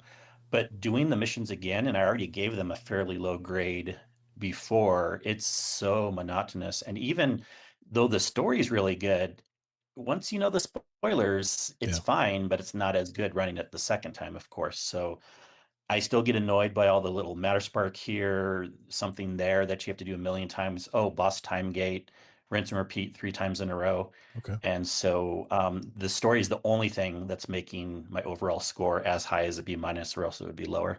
Okay. That's fair. I think you're probably going to be a little more fair in a lot of areas than I am. Of course I am. You're going to be more, probably more, a little more, I don't know, maybe a little more harsh than I will be, but fair. No, fair. I don't be harsh for harsh sake. You're never fair, Kingsley, right? That's what you're all about. I believe man. you. That's what you're all about. You're all about being fair. That's why I love you, man. The Crucible and/or Gambit. Other than Iron Banner and the new Trials reward system, there's been very little to get excited about other than a few new weapons and armor, no new maps in I don't know how many years now, but it's unclear to me to where Bungie wants to go with PvP. I mean, I guess it's called Marathon. It gets a D+ for me, barely passing. But I do enjoy playing Iron Banner. I am going to be jumping into Trials because I know that there's a really killer new auto rifle that they just introduced. Then I do want to get that, and also the adaptive, which was this feature weapon last week, but I didn't have time to play. The fusion rifle in Trials is supposedly really banger right now. So I am going to jump into Trials before Renegades and at least poke my nose in there and see how it goes.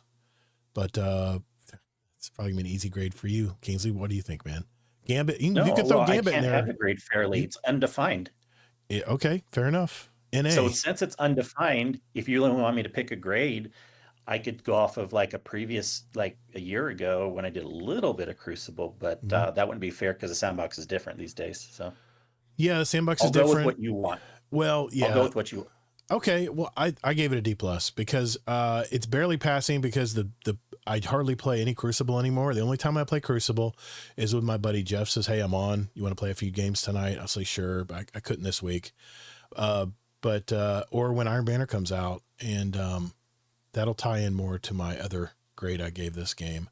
But Sounds good. I'll just go with you on that one. yeah, but Trials, I haven't played the new Trials since Edge of Fate, so we'll have to see what I think of Trials when I jump into it and try it. I know that Grenader Jake is taking a break until Renegades, so I feel his pain. I do. There's so many cheaters right now on PC and some on console as well. All right, the part we all been waiting for, the new portal system. You know, when I finished the campaign, I jumped right into the portal system at about level 200 because when you play Legendary, that's about what you come out at. It's about 200 power. After the short tutorial explaining how to customize my game, I was off and running and grinded away. After episodes being totally forgettable in last year, I was having so much fun in the grind and watching the number go up and better tier rewards dropping. In fact, if you listen to our episodes back in July, I was giddy. It was all I thought about while I was at work, and seemed for me that Bungie finally figured out how to get me to play and think about Destiny 2 again. However, as I approached the 400 mark, the fun was over. I mean, I had to slap on so many new challenge modifiers to get the same completion grade, on top of already tougher built-in game modifiers due to the fact that I was now in a higher tier solo playlist. It sucked out all the joy that I had leveling up from 200. And other than that gameplay I showed you tonight on those builds, that's how crazy it is playing in Grandmaster right now. You have champions, you got extra Banes and all kinds of stuff coming at you. In fact, today I have been leveling up my 2 alt accounts via patrol zones from level 10 to near 200 now. And the fact that I can complete planetary bounties while farming Glimmer and just chilling out watching YouTube, and also getting +3 drops for any Engram that fell in the world, especially high value targets, which spawn every 15 to 20 minutes. I climbed to about 150 before I finally decided to complete my weekly seasonal reward track, which you can only do mainly by playing Portal. I'm still having fun running those activities, but once I hit 201, the Portal was the only way to level up further. I think Bungie needs to extend this to 400. Anything we want to play, even the old raid on the weekend, should drop +3s up to 400. Then the patrol activities also need to be toned down a bit, where I don't have to run a mini Grandmaster Nightfall to get merely +2s from 401 to 550. I mean, I think Astrocross said it best. Give higher reward tiers for high skill activities, or allow players to put in the time to get the same rewards once they're at 470 or higher. Once I put in the time and I get to at least 470, I should start getting high tiered loot without playing high stake grinds that have me sweating through my t-shirt every time I jump on to play casually. Tier 5 loot is basically the new adept weapons and armor, which you could get in the past from playing high level in-game content like legendary raids and trials. I really like the fact that I now have access to that loot playing solo or in a fire team. But Bungie, I've grinded, I've put my time in. So how about those rewards, please? I am mixed with the Portal, but I'm pretty much evened out because my early experiences are so much fun. And then as I've played more and more, the fun is getting sucked out. So I'm giving the Portal system, not the progression system, just the Portal activity, a C- for me. What say you, Kingsley? And by the way, guess who said that there should be both methods even before Astrocross? Who was that? I did. Oh, you did? Yes. Sorry, I wasn't listening. It's Sorry. so obvious to me. It's I'm like, terrible. it's so obvious to me. You got to have Yeah. the grind for the people that aren't necessarily skilled hardcore people that just want to put in the hours, and you got to have the other way. And oh my gosh, you think that would have solved some problems by now? It's got to be both. Although, yeah, exactly. Although even with that, that's not even close enough to fixing the portal. Yeah. I had a low score on the portal, and it's actually even gone down a little bit Mm. throughout the season, but it was already pretty low. I'm just going to say a D.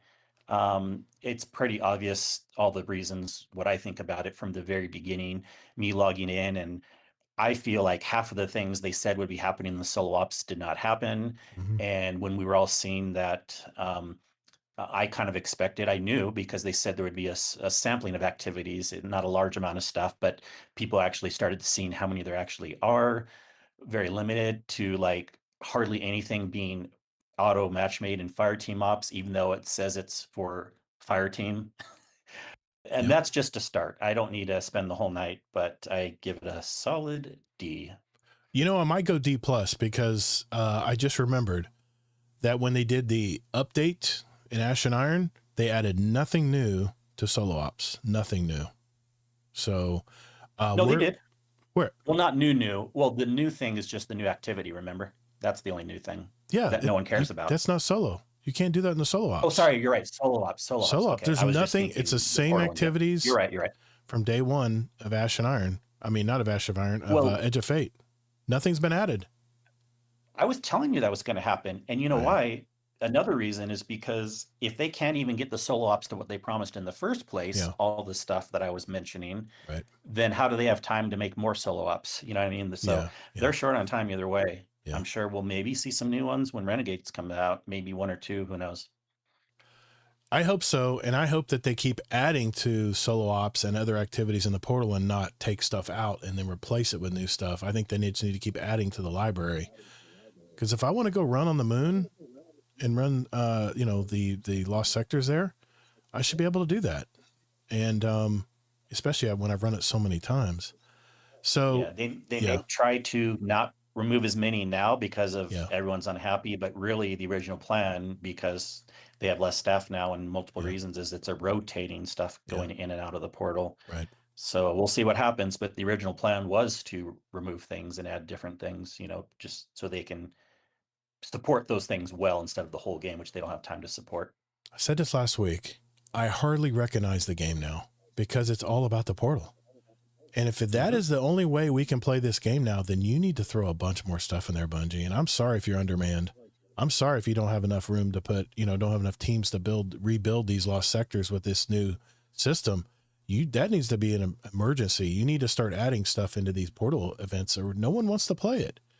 Especially, I mean, eventually you get burned out on anything if it's the same stuff all the time. Is the biggest concern why people have it, unless they can find some magical way to make more stuff or hire people or get another studio. That would be why Bungie's going downhill and dying. Yep, the numbers are definitely going down, that's for sure. All right, let's move on. The new raid, the Desert Perpetual raid. I'm not talking about the Epic raid because I haven't played the Epic raid, but I did watch it, and it was epic. That last boss area was totally different than the boss area that we're going to be playing. We're slowly learning the new raid. In fact, we just had this conversation in our private raid group. I did see, like I said, I did see the gameplay through the world's first stream, and it looked good. It's a lot more of a change than the Prestige raids layers that you got from Warmind and the Leviathan raid. It's definitely much different. And I got to tell you, the raid and story team is carrying Destiny right now. I've been really impressed with the new raid mechanics, and the Bungie, like I said, the Bungie and raid and dungeon team is killing it right now. I would say that the two teams are probably the strongest part of the studio, and whoever's in charge of the daily activities like the portal system and the new switchover, I think they need more manpower. I need more help to update systems faster. But I'll digress. As far as the grade on the new raid, from what I've been playing and trying to learn this new raid, we've been super casual doing it like every 2 weeks. I give it an A- because the raid is a lot of fun. It's totally different than anything we've ever done. I'm loving making call outs across to Kate. You know, when we have to, in that one encounter, we have to have everything in sync when we're destroying the things at the same time. It's a lot of fun. And we haven't even gotten to the final boss yet. We're trying to get that done. I think we're going to try to do it weekly. So hopefully we'll get that completed. But so far, from what I've played so far in the new Desert Perpetual raid, I give it an A-. It is very entertaining. It's a lot of fun to play with everybody. What do you think, Kingsley? I know you're the raid guy here. I give it a B plus. It is a good raid. We're on the same Um, page. yeah. Good raid. Mechanics are pretty good. I I always try to think ahead of time with things because, you can always have recency bias with new things and stuff. And I was pretty good with this one too. I was kind of hovering around a B plus, A minus, something like that. Which is basically the Being same. Vex helps, but that's just a personal gimmicky Yeah. preference there. Yeah. And the mechanics are good enough. I do think after seeing some things in a little more detail and mechanics wise, I would say the normal version of it is definitely in the B level instead of A. I would say the epic version is in the A level, Okay. but it's also unfortunately going to be a thing that very few people are going to experience. Even more so these days, when we talked about very few people experienced the last raid, um, but population's down too. So it's really kind of sad that the raid team is still good with the state of the game right now. Yeah. So who knows if a year or two from now things turn around and they keep the raid in the game and and it's a titch easier and lots of people playing, then I think this raid will come up in everyone's list as a pretty fun raid. Yeah. And I'm excited to finally get to the final boss and complete it. I'm having so much fun so far, even though we're struggling. I mean, we've had some struggle weeks, but I love the fact that I'm jumping in. I'm not just killing ads. I'm trying to jump in and learn all the mechanics, and the mechanics to me are a lot of fun. It's very, very, got to be on your game to do it. So, okay, let's move on. The limited events and its system. I have played all of the special events where it's been placed in the Portal UI and has its own separate reward track. That's what I'm talking about here. The Arms Day, Arms Week, whatever they called it, Iron Banner, Solstice, all stellar. They were a hit to me. The latest Ashen Iron's new Territories event, I played one time and bailed. It only lasted a week, and the activity for the single player was terrible and way too difficult for a free to play event. And before you say, well, Gator, you needed to have a fire team for that, I say Bungie needs to keep in mind that a large portion of their player base has a job. They're not streaming on Twitch for a living. We work, we have families, we have obligations. So when we sit down for the night to play these special limited time events, we don't want to sit in the fire team finder waiting for others to join and not quit during the activity. You must keep the solo player in mind. And for 75% of the game, that's me. I'm representing the solo player. So with all that being said, I would also say go ahead. 75% of the game or more is solo friendly. So it's hard to complain about some things here and there. Well, this was, this last, with the Ashen Iron update, that last thing I played one time, and it was so freaking sweaty because I was at 400 plus power level.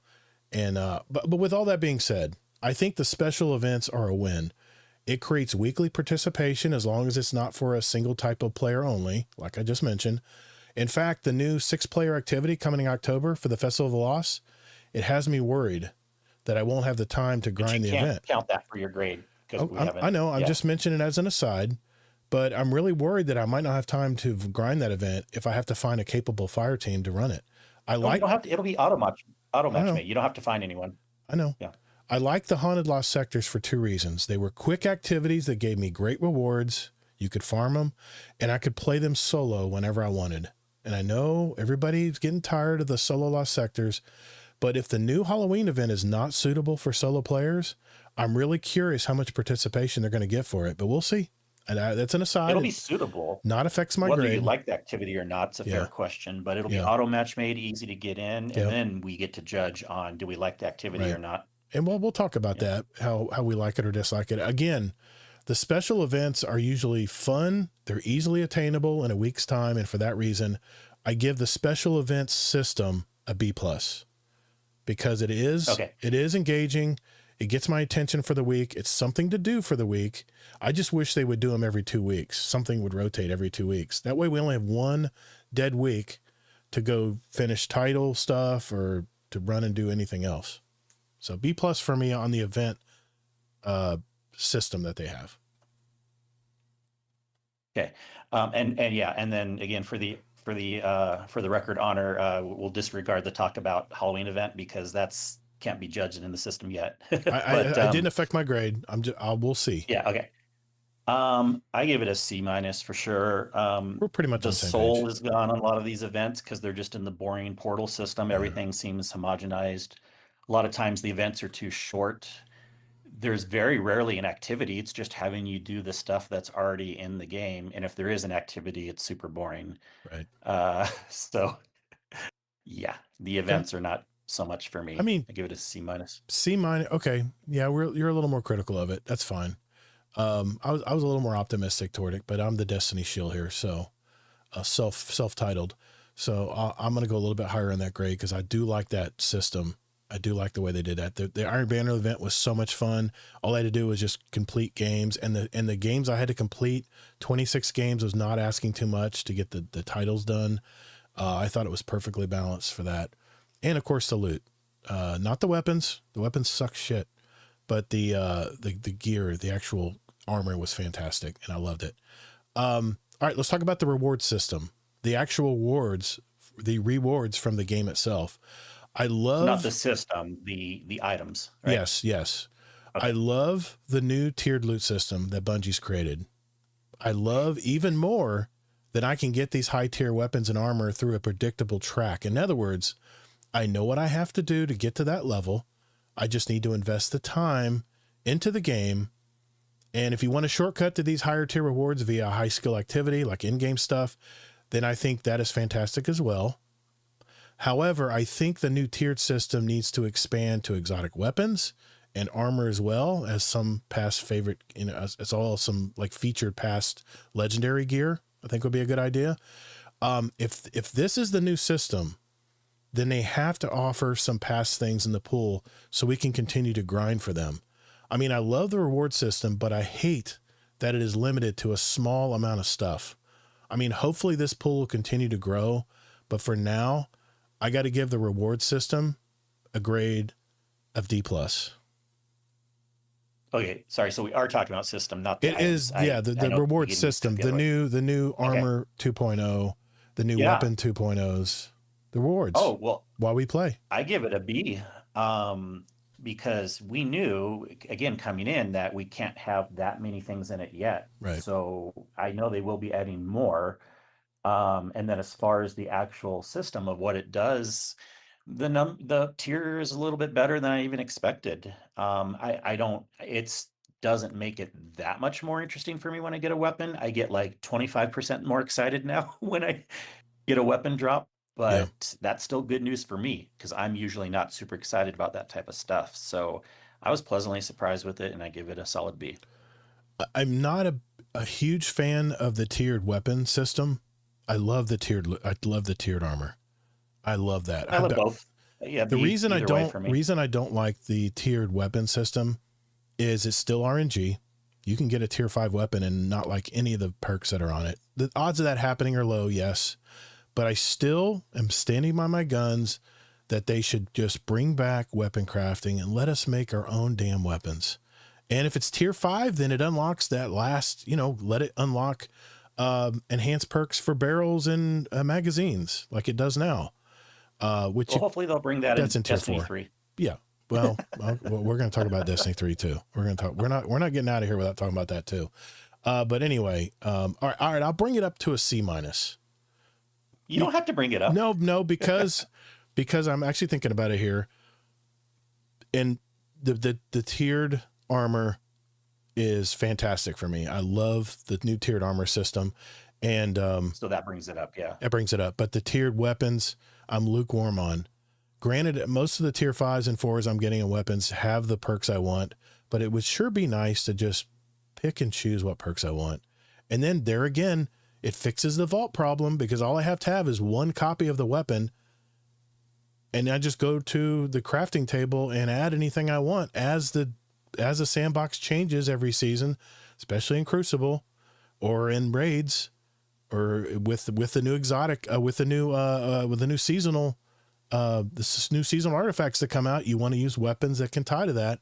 If you went back to weapon crafting and you already have the system in place, for God's sake, Bungie, Just make everything craftable weapon wise again. And then we won't have to hoard all these tier 5s that have one extra different perk than all the other ones I have. And if anybody watched my video where I was cleaning the vault out, and if you did, God bless you, because it took 3 hours to go through that vault and cut it in half. You noticed how many tier 5s and tier 4 weapons I had that I couldn't get rid of because one had the setup that I wanted and one had another setup for another kind of situation I wanted. But if they had just stuck to guns, kept their guns, and gone with a craftable weapon, I wouldn't have to keep all these copies. Just makes sense. No, that's all right, Taj. I already cleaned the vault. It's all good now, buddy. Allocate was there to help me out. We're good to go, man. Okay. The progression system. Oh boy, there's a hot potato, right? If it isn't apparent to Bungie yet, the progression system is too difficult to accomplish in a given amount of time. And if power level equals tier 4 and tier 5 loot, and it's going to reset back to 200 in December with Renegades, Bungie needs to make leveling easier to accomplish in that amount of time. Actually, even quicker, because once we get to 470 to 550, we want at least a few weeks to enjoy farming some tier 5 loot, right? The progression changes that they're currently making on October 14th, in my opinion, is still too little. And the fact that we are imposing an automatic -15 to -30 delta on top of it without us being able to choose that part, my guess is that they will need to adjust even more closer when we get to Renegades. The makeup chest to 300 on the 14th will be great for those of us that have been lagging behind, like my alt characters, alt accounts. But the problem with that will be the punishing deltas and modifiers once they are catapulted to 300.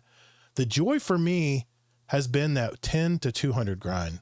So again, I'll say that again, Bungie, you need to make the leveling process for levels 10 to 200 expanded to 10 to 400, and then start the portal grind where you have to go through the portal if you want to go above 400.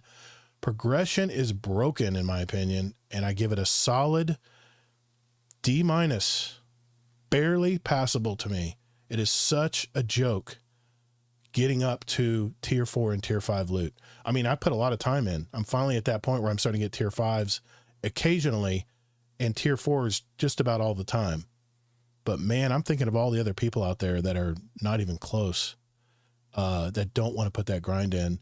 You got to make it easy, Bungie, for us to get to a certain level.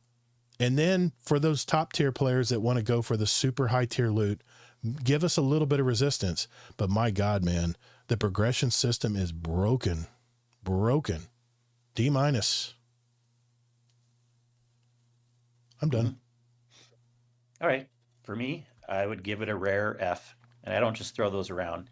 And mostly because of everything you said, and it's like technically broken too. There's always these things that are broken or bugs and stuff. We hear about one fix and like, wait, which fix is this? And we got to do calculus reverse to figure out like, is that coming out a month from now, or did that already come out and it was bugged, or did that come out not bugged? And then the one coming out a month from now will be bugged or not bugged. Right. Like you said, the October 14th thing I'm concerned about. I don't see it's going to solve a lot in the long run. We can talk more about that when it actually comes out. Yeah. Just because so many bugs and because it's generally not in a good state, even without the bugs, I give it a rare F. Now, I do think it could go up by the end of the season, and I'll reverse it to a D or C if for some, I'm not hopeful, but it could go up from an F. I'm not saying it has to stay at an F, but right now it's an F. I'm curious, what's your power at right now? Because you said you really weren't going to grind. Yeah, I'm at 315. Okay. So just anyone not keeping track, I didn't grind except for one small part. So, you get up to 200 easy. And then I was still playing the game a little bit that kept me semi-interested. I wasn't trying to power up, but I'm naturally powered up to like 250, 260 from just playing stuff in the game still. And then I was kind of done, but then I wanted to do that test that no one was doing when you get to 300. Remember, I did that test where you do not have to raise your Guardian rank to get tier 3 stuff. Right. People were just thinking that was combined because they naturally also raised their Guardian rank when they got to 300. But I did that test and then I was done. And then now just from occasional rating or little small things, just naturally I'm 315 without trying. Okay. Yeah, I'm almost at 420. most of 420. But and someone said this in Discord, it seems like the 400 to 470 climb just seems like it's slowing down. I don't know what's going on, but it just seems sweatier. Just seems much harder to get up to that 470. I don't know if I'll hit it in time. I don't know. We'll see. All right, everyone tells me at 470 is where you're going to start getting more consistent tier 5 gear, but we'll have to see. We'll see how that goes. I'd had some final thoughts that I want to talk about. I think if we add up all those grades, I'd say my average grade right now for Destiny is probably a C- or a D+. If you account for all the great things that the story team and the raid team are doing right now, it's really totally negated by all the bad things and the bad systems. And I'm not even mentioning the bugs that we're having with the portal and the progression system right now. So I'm going to say a C-. It's a below average for me. What do you say your final grade would be from what you've been talking about so far? Yeah, unfortunately, I give it a D, and it doesn't even matter that the raid is good, because part of the problem too is if the base game is not in a good state, then less people are playing, and it can be a little bit harder to pull together a raid. And I know there's still lots of raids going on. I'm not saying people aren't raiding, but it's hard to explain what I'm saying. But there is, if you want to put together like special raid groups, it's a little harder these days than in the past. Right. And that's sad, because the game has to be in a good enough state for people to even want to raid at all. The extra people, I know there's the base people of raiders either way. So, and even though I like the new raid, I mean, that's just a very, very small portion of everything. And so with everything else, I give it an overall D. I think that's a fair score, man. I really do. And I'm the optimist here. Yeah, I'd give it a slightly better grade just because it's probably the tier 5 loot. It's probably the tier 5 armor that really has me a little bit higher. Some final thoughts I had here as we're going through all these grades and about the game, and please give me your comments on what you think after I mention them. I heard some dialogue from an Astrocross video, and he talked about how the highest tier rewards should be both skill-based, or if players want to grind it, put in the time for them. What I was saying. Also get tier 5. I totally agree with this logic. The one thing that I've loved about tier 4 and tier 5 loot is that it is able to be acquired from high level activities and power level, which is the only way you can get there is to grind. Another thing I heard from an Astrocross video in which the chat was roasting him for some of his comments is how a Destiny 3 does not solve the problem with the game. We will still have to regrind old exotic missions. We'll visit the same areas, and the fact that Bungie would more than likely use existing game assets. So what would a Destiny 3 look like? No, that's an absurd opinion. Or, Destiny 2 didn't do that. Let me hear your counter on this. What would a Destiny 3 look like? Why would Destiny 3? Okay, Destiny 2 didn't, at least at the beginning, it was all new stuff. What are you talking about? So of course Destiny 3 would be all new stuff. I mean, if people are saying the only option of Destiny 3 is going to be repeatable stuff, then they're begging the question. They're putting it up for failure, almost like they don't want Destiny 3. Yes, that could happen, but that's not supposed to happen. That's not what happened with Destiny 2. Yeah. Obviously, Destiny 3 is supposed to work with new content. And to say that it can't have that option no matter what is just false. Okay, fair enough. I just think that... I mean, Hazel and I used to argue about this all the time about a Destiny 3. And did Destiny 2 have new stuff when it came out? Yes. Yeah, it did. But have you noticed what happened, though? During all the lifetime of Destiny 2, we started bringing in all the old exotics from Destiny 1. We started bringing some weapons from Destiny 1.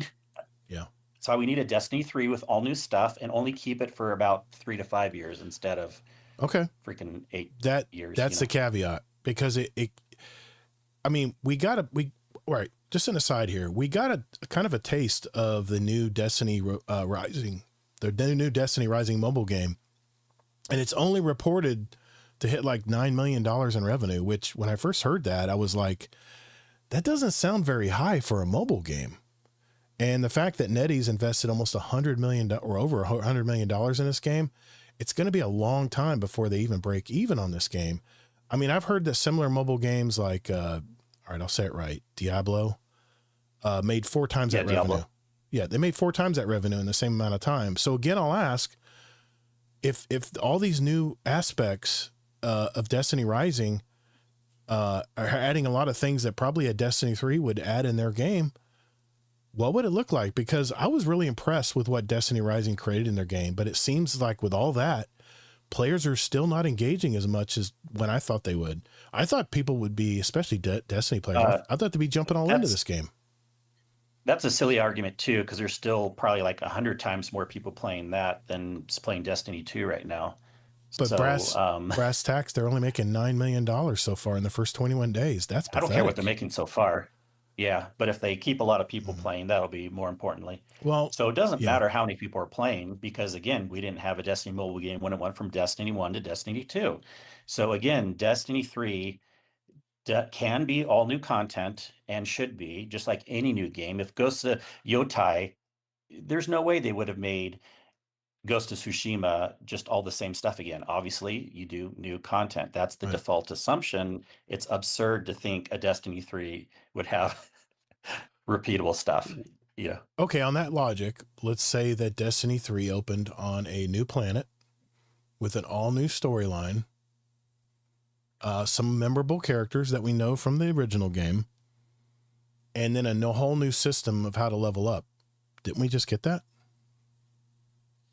No, that's not what you're getting with the Destiny 3. You're thinking too small. This is the Prophecy. Destiny 2 came out. This is the new Prophecy saga. It's a brand new story, a brand new Kepler world. Do you remember how many planets Destiny 2 had when it came out?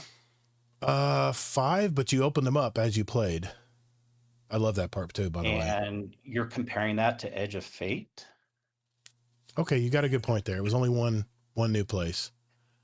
And what's even worse is that all those planets and stuff that we love to play and jump in, there's nothing there. It's like just a shell. Anyway. I don't know why you or even Astrocross is thinking a new game would be not new stuff. A new game has to be new stuff. People were roasting him in the stream, and he's like, dude, you don't think they're going to bring back all the exotics that you have to run all the missions for again to regrind them? Oh, Destiny 2 did not do that, except for just a few small things. And then over the years, of course, more started coming in. And same thing with other games. Diablo 4, it's all new areas, like 5 new areas. Like a Destiny 3 would also be new stuff. They're either purposely misleading the question, or they can't imagine that a new game would actually have new stuff in it. Well, I'm not, something that Astrocross mentioned on his stream too, and I swear to God, I'm not stalking him. He makes good content, and he makes some good points that I actually agree with. And he's probably in the same boat as me. He really loves the game. He wants it to do well. And for better or for worse, he's still sticking in it and playing it. But if he mentioned in one of his videos that Destiny 3 needs to be either a game that resets every season like Diablo, or a forever game like he used to play in RuneScape. And I didn't play RuneScape. My kids did. My kids love that game. So I'm going to throw something out there. If Destiny 3 is not in the cards, then why not do what I have been talking about for a decade? Almost a decade. Just pull the Band-Aid off and create a Destiny online version of the game and put everything from Destiny 1 and Destiny 2 into this new version. PC players can finally play the original Destiny where it all started at 4K 120 frames, not 1080 30 like we did on the old consoles in 2014. Have all the past missions, campaigns, exotics, weapons from both games, and then integrate the new tiered weapon and armor system into it. Maybe create a few new activities like Destiny Rising did, like clan housing, maybe a different game, type of Gambit game. Bring it all the past Crucible maps back, guns, everything. It would solve so many of Bungie's problems right now. And the Destiny universe could slowly be added to after the initial massive crossover workload. Maybe even have a special team that would handle just seasonal events and another team to work on totally new stuff, but not like a major expansion, like something small, like a new area of a planet that would unlock and to be discoverable with maybe some new rewards. I know it's a pipe dream, but Destiny Online would be a forever game. Nothing ever gets sunset, and new players don't have the confusion of jumping right into the middle of a game. And who are these characters? What am I doing here? Why am I on a train? I'll keep beating this drum until the servers shut off, I guess.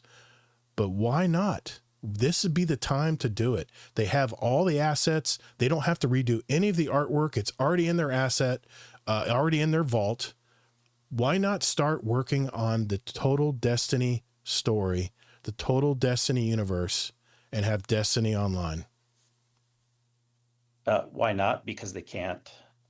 They would need way, way more people, like several studios. And they were rumored and considered doing that, remember, a few years back. Destiny, and there is rumor about having a subscription thing. And then shortly after that's when we started hearing about the firings and stuff. So I don't see that coming anytime soon either. Both the ideas, whether it's a Destiny 3 or Destiny Online, are probably not coming, or at least not coming for at least 5 years. But they just can't anytime soon. And also, I don't really have an opinion whether it should be like goes away every season or stays forever. Mm-hmm. I could take it or leave it either way. They would obviously want to do some major analytics and surveys on that, because people feel split, and get the most people would probably be the best option, whatever the opinion is. But either way, I think it should be done in a new game, because the biggest problem we have is the old technology debt of the old engine and last gen console and all this stuff. And whether it's going to be a Destiny Online or just a thing that goes away, it's going to do so much better on newer technology. Why did I know that you were going to say that? I knew you were going to say that. I mean, I understand. Well, I'm a realist. I understand that's a lot of assets. It's a lot of manpower to do that. But I tell you what, if Destiny 1 came back to be played on PC or on PS5 in higher definition and more frames than not that blurry 30 that I can't even play now, I would jump on and play it again. I really would. And that's a game they already made. They just have to port it over. I don't know. I just, there's a lot of aspects of Destiny 1 that I miss. That was a total win. And I guess, I don't know. I don't know where this portal system is going. I don't know what is Bungie's end game here. I guess everybody keeps crying out that we need a roadmap, right? We need a roadmap. We need to know what is your vision here, Bungie? Where are you wanting to go with this game? Is it just going to be strictly a portal game and just going to ignore all the other worlds, all the other activities in the game? You can run any raid right now other than Desert Perpetual and you get nothing for it. It's a total waste. People in the Discord chat have been talking about that. I want to run that raid, or that dungeon. There's just no reason to run it. You don't get any power gear. You don't get any of the new tiered loot. You don't get any of that. It's just on the new raid. So God, they're just leaving so much on the table here, man. And what does a new player think about all this? That's what I'd really like to know. What does a new player think of all this new system and stuff? A new player wouldn't know necessarily at first, or have an opinion maybe for a while, Yeah. In fact, a new player, if they come in and this is all they see, what you get is Portal, they may be like, okay, that's all. And then they're not missing the other stuff that we're missing. Yeah, I know. So that'd be funny. I'm just hopeful. I'm just throwing it into the atmosphere and hoping that someone hears it. But I tell you what, even if Destiny Rising tomorrow was ported to consoles, would you play it?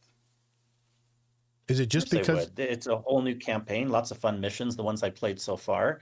I'm already playing it some on PC here and there. They're doing a good job of keeping things up to date. Yeah. Heard there's so many more coming. systems in there, fun things you can do with like clan housing and different things that I guess I would play more just because other people would be playing more, but I already kind of like what it has to offer. Okay. I wonder if that's what's holding them back. The fact that the players they're trying to attract play on consoles and PCs, not on their phones. I mean, that's the one thing I heard everybody talk about. The main players were always the phone players. And then if they get the other ones, that's gravy, I think, Okay. All right. Because there's way more phone players in the world than PC console players. See, in my opinion, I think what Bungie needs to do, and I can't believe I'm saying this, but I like the Guardian, the space opera. I think they need to just make something totally new, because this is an 11-year-old game now. And we know almost every, those of us that have been here the full 11 years, we know everything about this game. And I think if Sony is listening and Sony's thinking about what are they going to do with this Bungie studio, I think they need to take elements of Destiny, the space guns and the shooter and the awesome feel that Bungie, that style of gun and feel that they make, transfer that into something maybe even darker, maybe even more of a cyberpunk type game. That would be fun. Yeah, I agree also. I don't usually bring that up because people don't consider that one even more. I would even like that slightly more than a Destiny 3, as long as it's fun, sci-fi, it has elements of things that we like, which it probably would because it would be Bungie. Right. So I wouldn't worry about that part. And so I would take that as a slight preference. It's just that usually people don't come up with that option. It's just the Destiny 3 option. But yeah, a whole new game would be a lot of fun. All right, before we go, Kingsley, that was the question of the week in our Discord. I said, it's time for a midterm report card for Edge of Fate. What overall grade would you give it? And if you want, you can break down all the different grades of all the different sections like we did tonight. 5% said an A. 17, almost 18% said B. A majority, 47% said C. Nobody said F, thank goodness. And remember, we're a Destiny community too. And 29% said D. Just some. So a lot of people that would vote lower probably aren't even looking at the question. Might not be. These may be more of our diehard players, but you can see even our diehard players are given these grades. Tajo Trade campaign F-. Say what? PvP C. So we were having this discussion too. You can almost take that as a joke though, because he doesn't like doing the stories. I know he doesn't like any campaigns. Right. So for him, things that would, I'm speaking for you, Tajo, but like, if I understand correctly, things where you can like skip things more, like to not really have to do the campaign or make it much shorter was what would bring his grade up. Wow. Okay. C for PvP, Portal D, Raids F-. Brutal. Progression system D, and rewards C. Overall a D grade. This update has hindered more than helped the game. I agree. From a rough power climb to no real end game to many fumbles on Bungie's end. There's been a couple good things like weekly events and some cool weapons, but too often do the events have issues and the weapons are basically going to be pushed out next year or whenever the featured stuff resets. There is just so much wrong that the positives don't pull that grade up enough for me to even a C for me. I still play somewhat often, but it's not nearly as entertaining or fun. Zombie Pops says, I say a B- on a curve. I think the events are good. Good PvE is all right. If you want to grind your face off, and you can, if you don't want you to really don't have, let me read that again. If you want to grind your face off, you can. If you don't want to, you really don't have to, increase your light level, can be pulled up by your buddies. I can't speak on the PvP-ness of the game, though. He made me say that. HD Tech. Edge of Fate first coming out, I would give it a B. It felt newer. It had new stuff to do. The portal grind wasn't insanely horrible. After Ash and Iron, I would give it a D. Just feels there isn't anything new to strive for.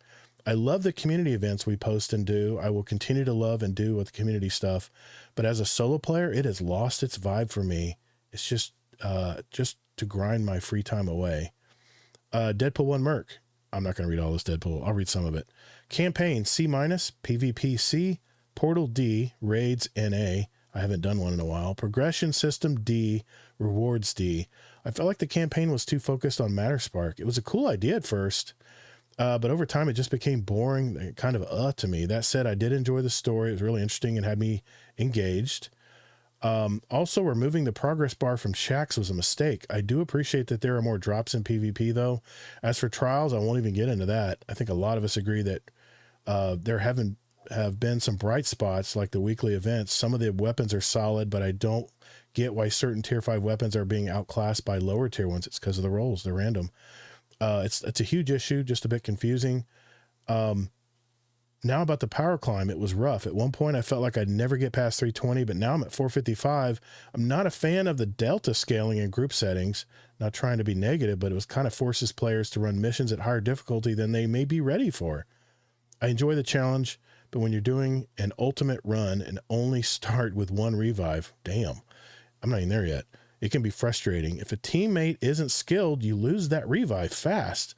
Plus, finding champions in some missions take way too long. Overall, I'm enjoying it myself, but I give this a current version of Destiny 2 a C-. Hopefully that might be a little generous, but PvP saved the grade. Caldera really brings it down for me. The gear drops don't scale with power. That's another thing. I forgot to even mention that. You can only get up to tier 300 on any of the activities on Kepler. That's the new planet. That should be all powerful stuff. Okay. Barrel Barley finally says, I felt Mister, like I wasn't going to read it all. I read most of it. I felt like it was a B for me. I haven't had many bad moments for all the expansion. And now I don't play as much as others, so I can't speak for everything in the game, but any game mode I've played has been a positive experience. The only negative for me is the fact that the gear outside of the portal is capped at 200. I don't like that. Amen, brother. That's what I just talked about, that they need to increase that powerful, up to the, at least the high cap. And then to go to the pinnacle cap, maybe you need to jump through a few more hoops. But, I mean, especially when they're going to go back to 200 in Renegades. I mean, you know, I mark my words. They're not going down to 200 in Renegades. I guarantee you they're not. 300 minimum, I would say they're going to go down to in Renegades. If they go to 200 in Renegades, even if it is Star Wars, man, there's going to be a lot of bummed out Guardians out there. I don't know. We'll have to see, I guess, how that, not everyone cares about the power numbers, so I just play the new stuff, and then maybe I'm the same bummed out, no matter if they do that or not with the power system. Maybe so. Yeah. F minus can be taken more as a joke, serious, because I never liked. Okay, I get it now, Tajo. I get it now. What I said. Mm-hmm. Yeah.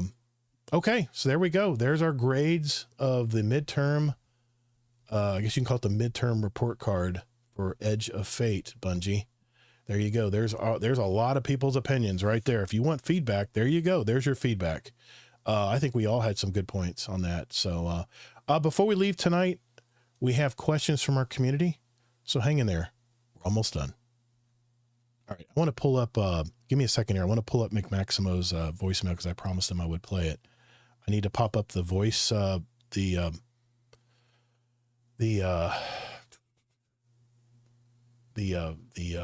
soundboard, the virtual soundboard, which means I'm going to go mute for just a sec here. Just give me a second here. I'll figure it out. There we go. Right.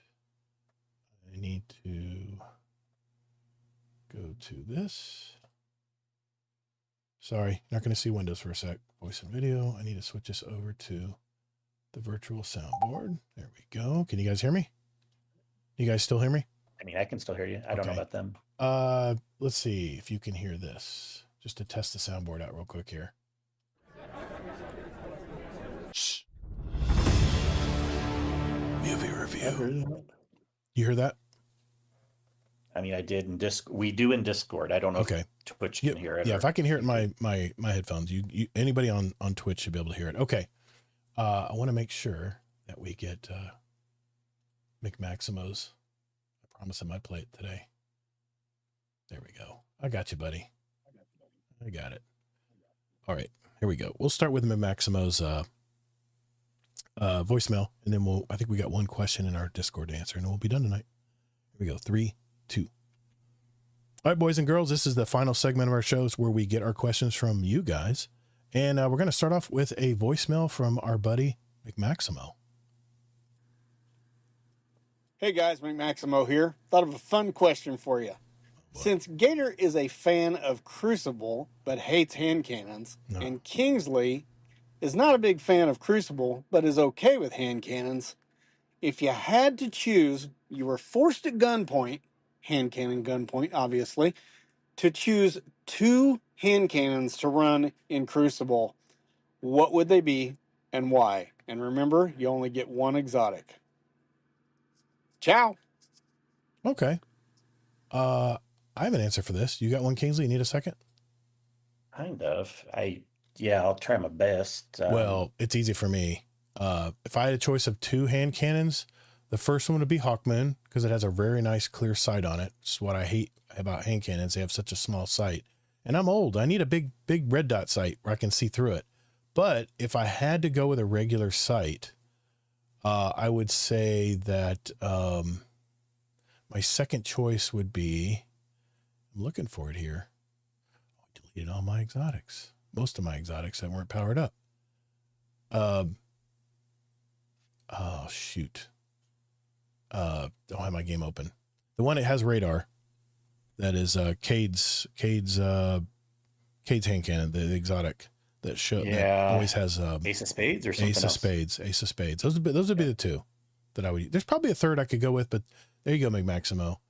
Ace of Spades or Hawkman would be my 2 choices if I can only choose one, one to play at one time. Yeah. Yeah, and you're totally correct, McMaximo, on how you described both of us. I mean, I like hand cannons a fair amount. In PvE, I like them a little bit more. It's just that I don't use them super often because there's so many other fun, newer things. But I never did not like hand cannons. In fact, some of my first hand cannons in Destiny 1 were some of the first legendary, really good weapons I got. And I got that really good Ice Luna, or sorry, no, it was not that one. The Crucible, or sorry, the Vanguard hand cannon quartermaster one. Oh, Anyways, yeah, I know what you're talking about. Palindrome. Yep, that's good. That's good hand cannon. That I loved. And I don't do as good with hand cannons in Crucible, though. I'm a little bit better with Fusion. But hand cannons that I would like, even though it may not be the best meta option, is I love Sunshot. I love its 150 speed. It really matches what I like to do. And even though I know it's probably not the best in Crucible. And then a second would be kind of any legendary 140 then, because that speed really matches my vibe. Yeah. So I can't name a specific one right now, but whatever had the one. best perks. I got one for you. Yeah, because I know McMaximo's yelling at the screen at the his radio right now, or his whatever he plays podcast on in this truck. Be safe, brother. It's a Midnight Coup. That's a 140. Very, very, probably the smoothest hand cannon out there. If you played Leviathan Raid back in the day, it's a fantastic. That was a good one back in the day. But they offered have made other good ones. They offered it in the Into the Light, and I definitely got one of those. I made sure I got one, and it's a decent roll. So yeah, that if I have to go with it, if not 2 exotics and go with 1 legendary, it would be Midnight Coup. Mm-hmm. Yeah, that's it. Probably Palindrome because they have that again. 140 game. So 140 hand cannons are definitely still very strong. So yeah, definitely. Thanks, MixMaximo. Appreciate it. Hey, if you guys want to send a voicemail to us, it's very easy. Just go to guardiandowncast.com and hit the send voicemail button. It's that simple. It literally goes to a panel, a screen where it says press record, press stop, enter your name, hit send. It's that easy. Make sure you're in a quiet room. Send Kingsley $10. Oh wait, I forgot to put that part on there. No, I took that off. People were complaining. Okay, good. Yeah, I took that part off. But yeah, go in a quiet room, carpeted preferably, you don't have much reverb and background noise mainly. And yeah, you can use your phone. You can use a mic on your phone. Hell, the phones today are so advanced, man. You don't really need a lot of people to leave them on their phones. They're really good. It's that easy. Super, super easy. So our voice is starting to go. There you go. We had one question, I think, in our Discord. It was from Ronan, Red Lion. Let me pull it up here. Sorry, I'm working on 5 different screens now. Podcast questions. Where is and hopefully you guys got to see Vanilla Gorilla's answer. He answered his question from last week. He really laid it out. That guy's smart. That guy has a lot of different loadouts and stuff. I thought that was pretty cool. How he put that in there. Okay. Here we go. Ronan Redline. Here we go. The 9 gift you a temporal lasso capable of reaching forward through time to pull back to you right now. The next season of a show and a movie sequel. What do our brave heroes pull into the present from the future? Good question. He's always very creative. Okay. Season of a show and a movie sequel.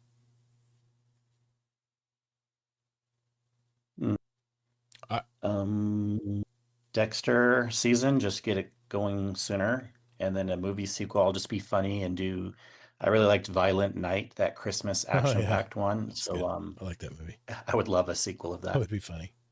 I think it would be nice to see another John Wick. So let's bring what, John Wick 7, 6? I can't keep track. Let's bring a new good John Wick movie out. And then for a show season forward, man, so many good seasons right now. Man, it's the fall, man. There's so many good stuff. There's so much to watch right now. Let's go with The Studio. It's on Apple TV right now. It just completed its first season. It actually won an Emmy. It was so good. It cleaned up at the Emmys, man. They took all the comedy TV shows. They stole the whole place. So yeah, I like to pull from the future into now the second season of The Studio. If you haven't watched that yet, it's really good. Super funny. My wife was laughing her ass off watching that. And they're like 30-minute episodes. They're really quick. And yeah, I mean, they're all very good in there. So, all right, there you go. That is all we have for questions this week. We appreciate everybody coming out to the show. And hopefully I didn't bore you too much with my build videos. I'll probably break those up into like a separate video. I'll probably post on YouTube in the future, maybe, if people want to do it. But I will leave the links, all the dim links, if you guys want to try those 3 builds that I talked about tonight. And I'm curious what you guys think. If you didn't answer our question of the month, I always leave it up. We'll leave our past questions of the month up in our Discord. Go in there and hop in there and give us your grade. We'll see when you post it. So I'm curious what you guys think as well. So anything, Kingsley, you want to mention here before we go? I'm trying to think if I have. I did a programming note again. Next week's show will be Saturday at 2 p.m. Eastern. We'll be live here, 2 p.m. Eastern Saturday, and I'll have a special UK guest on. But we will be live again on all the Twitch, YouTube, and Discord as well. So, yeah, anything you want to add, Kingsley? No, I'm good. All right. Well, thank you everybody for coming out tonight. I know it's a tough time for Destiny right now, but hang in there. Find your fun in Destiny and ignore the critics. Play the game you want to play. And hopefully when we get the Renegades or the exotic mission next week and then the Halloween event after that, maybe those will be really nice. Be a good change for everybody. So hang in there. Be nice to your fellow Guardians in the Destiny verse. I'll see you guys in the Discord. Later, Guardians. Have a good one. And you don't need to ignore the critics, especially when they have good points, or else you need to ignore the positive voices too. All right, deal.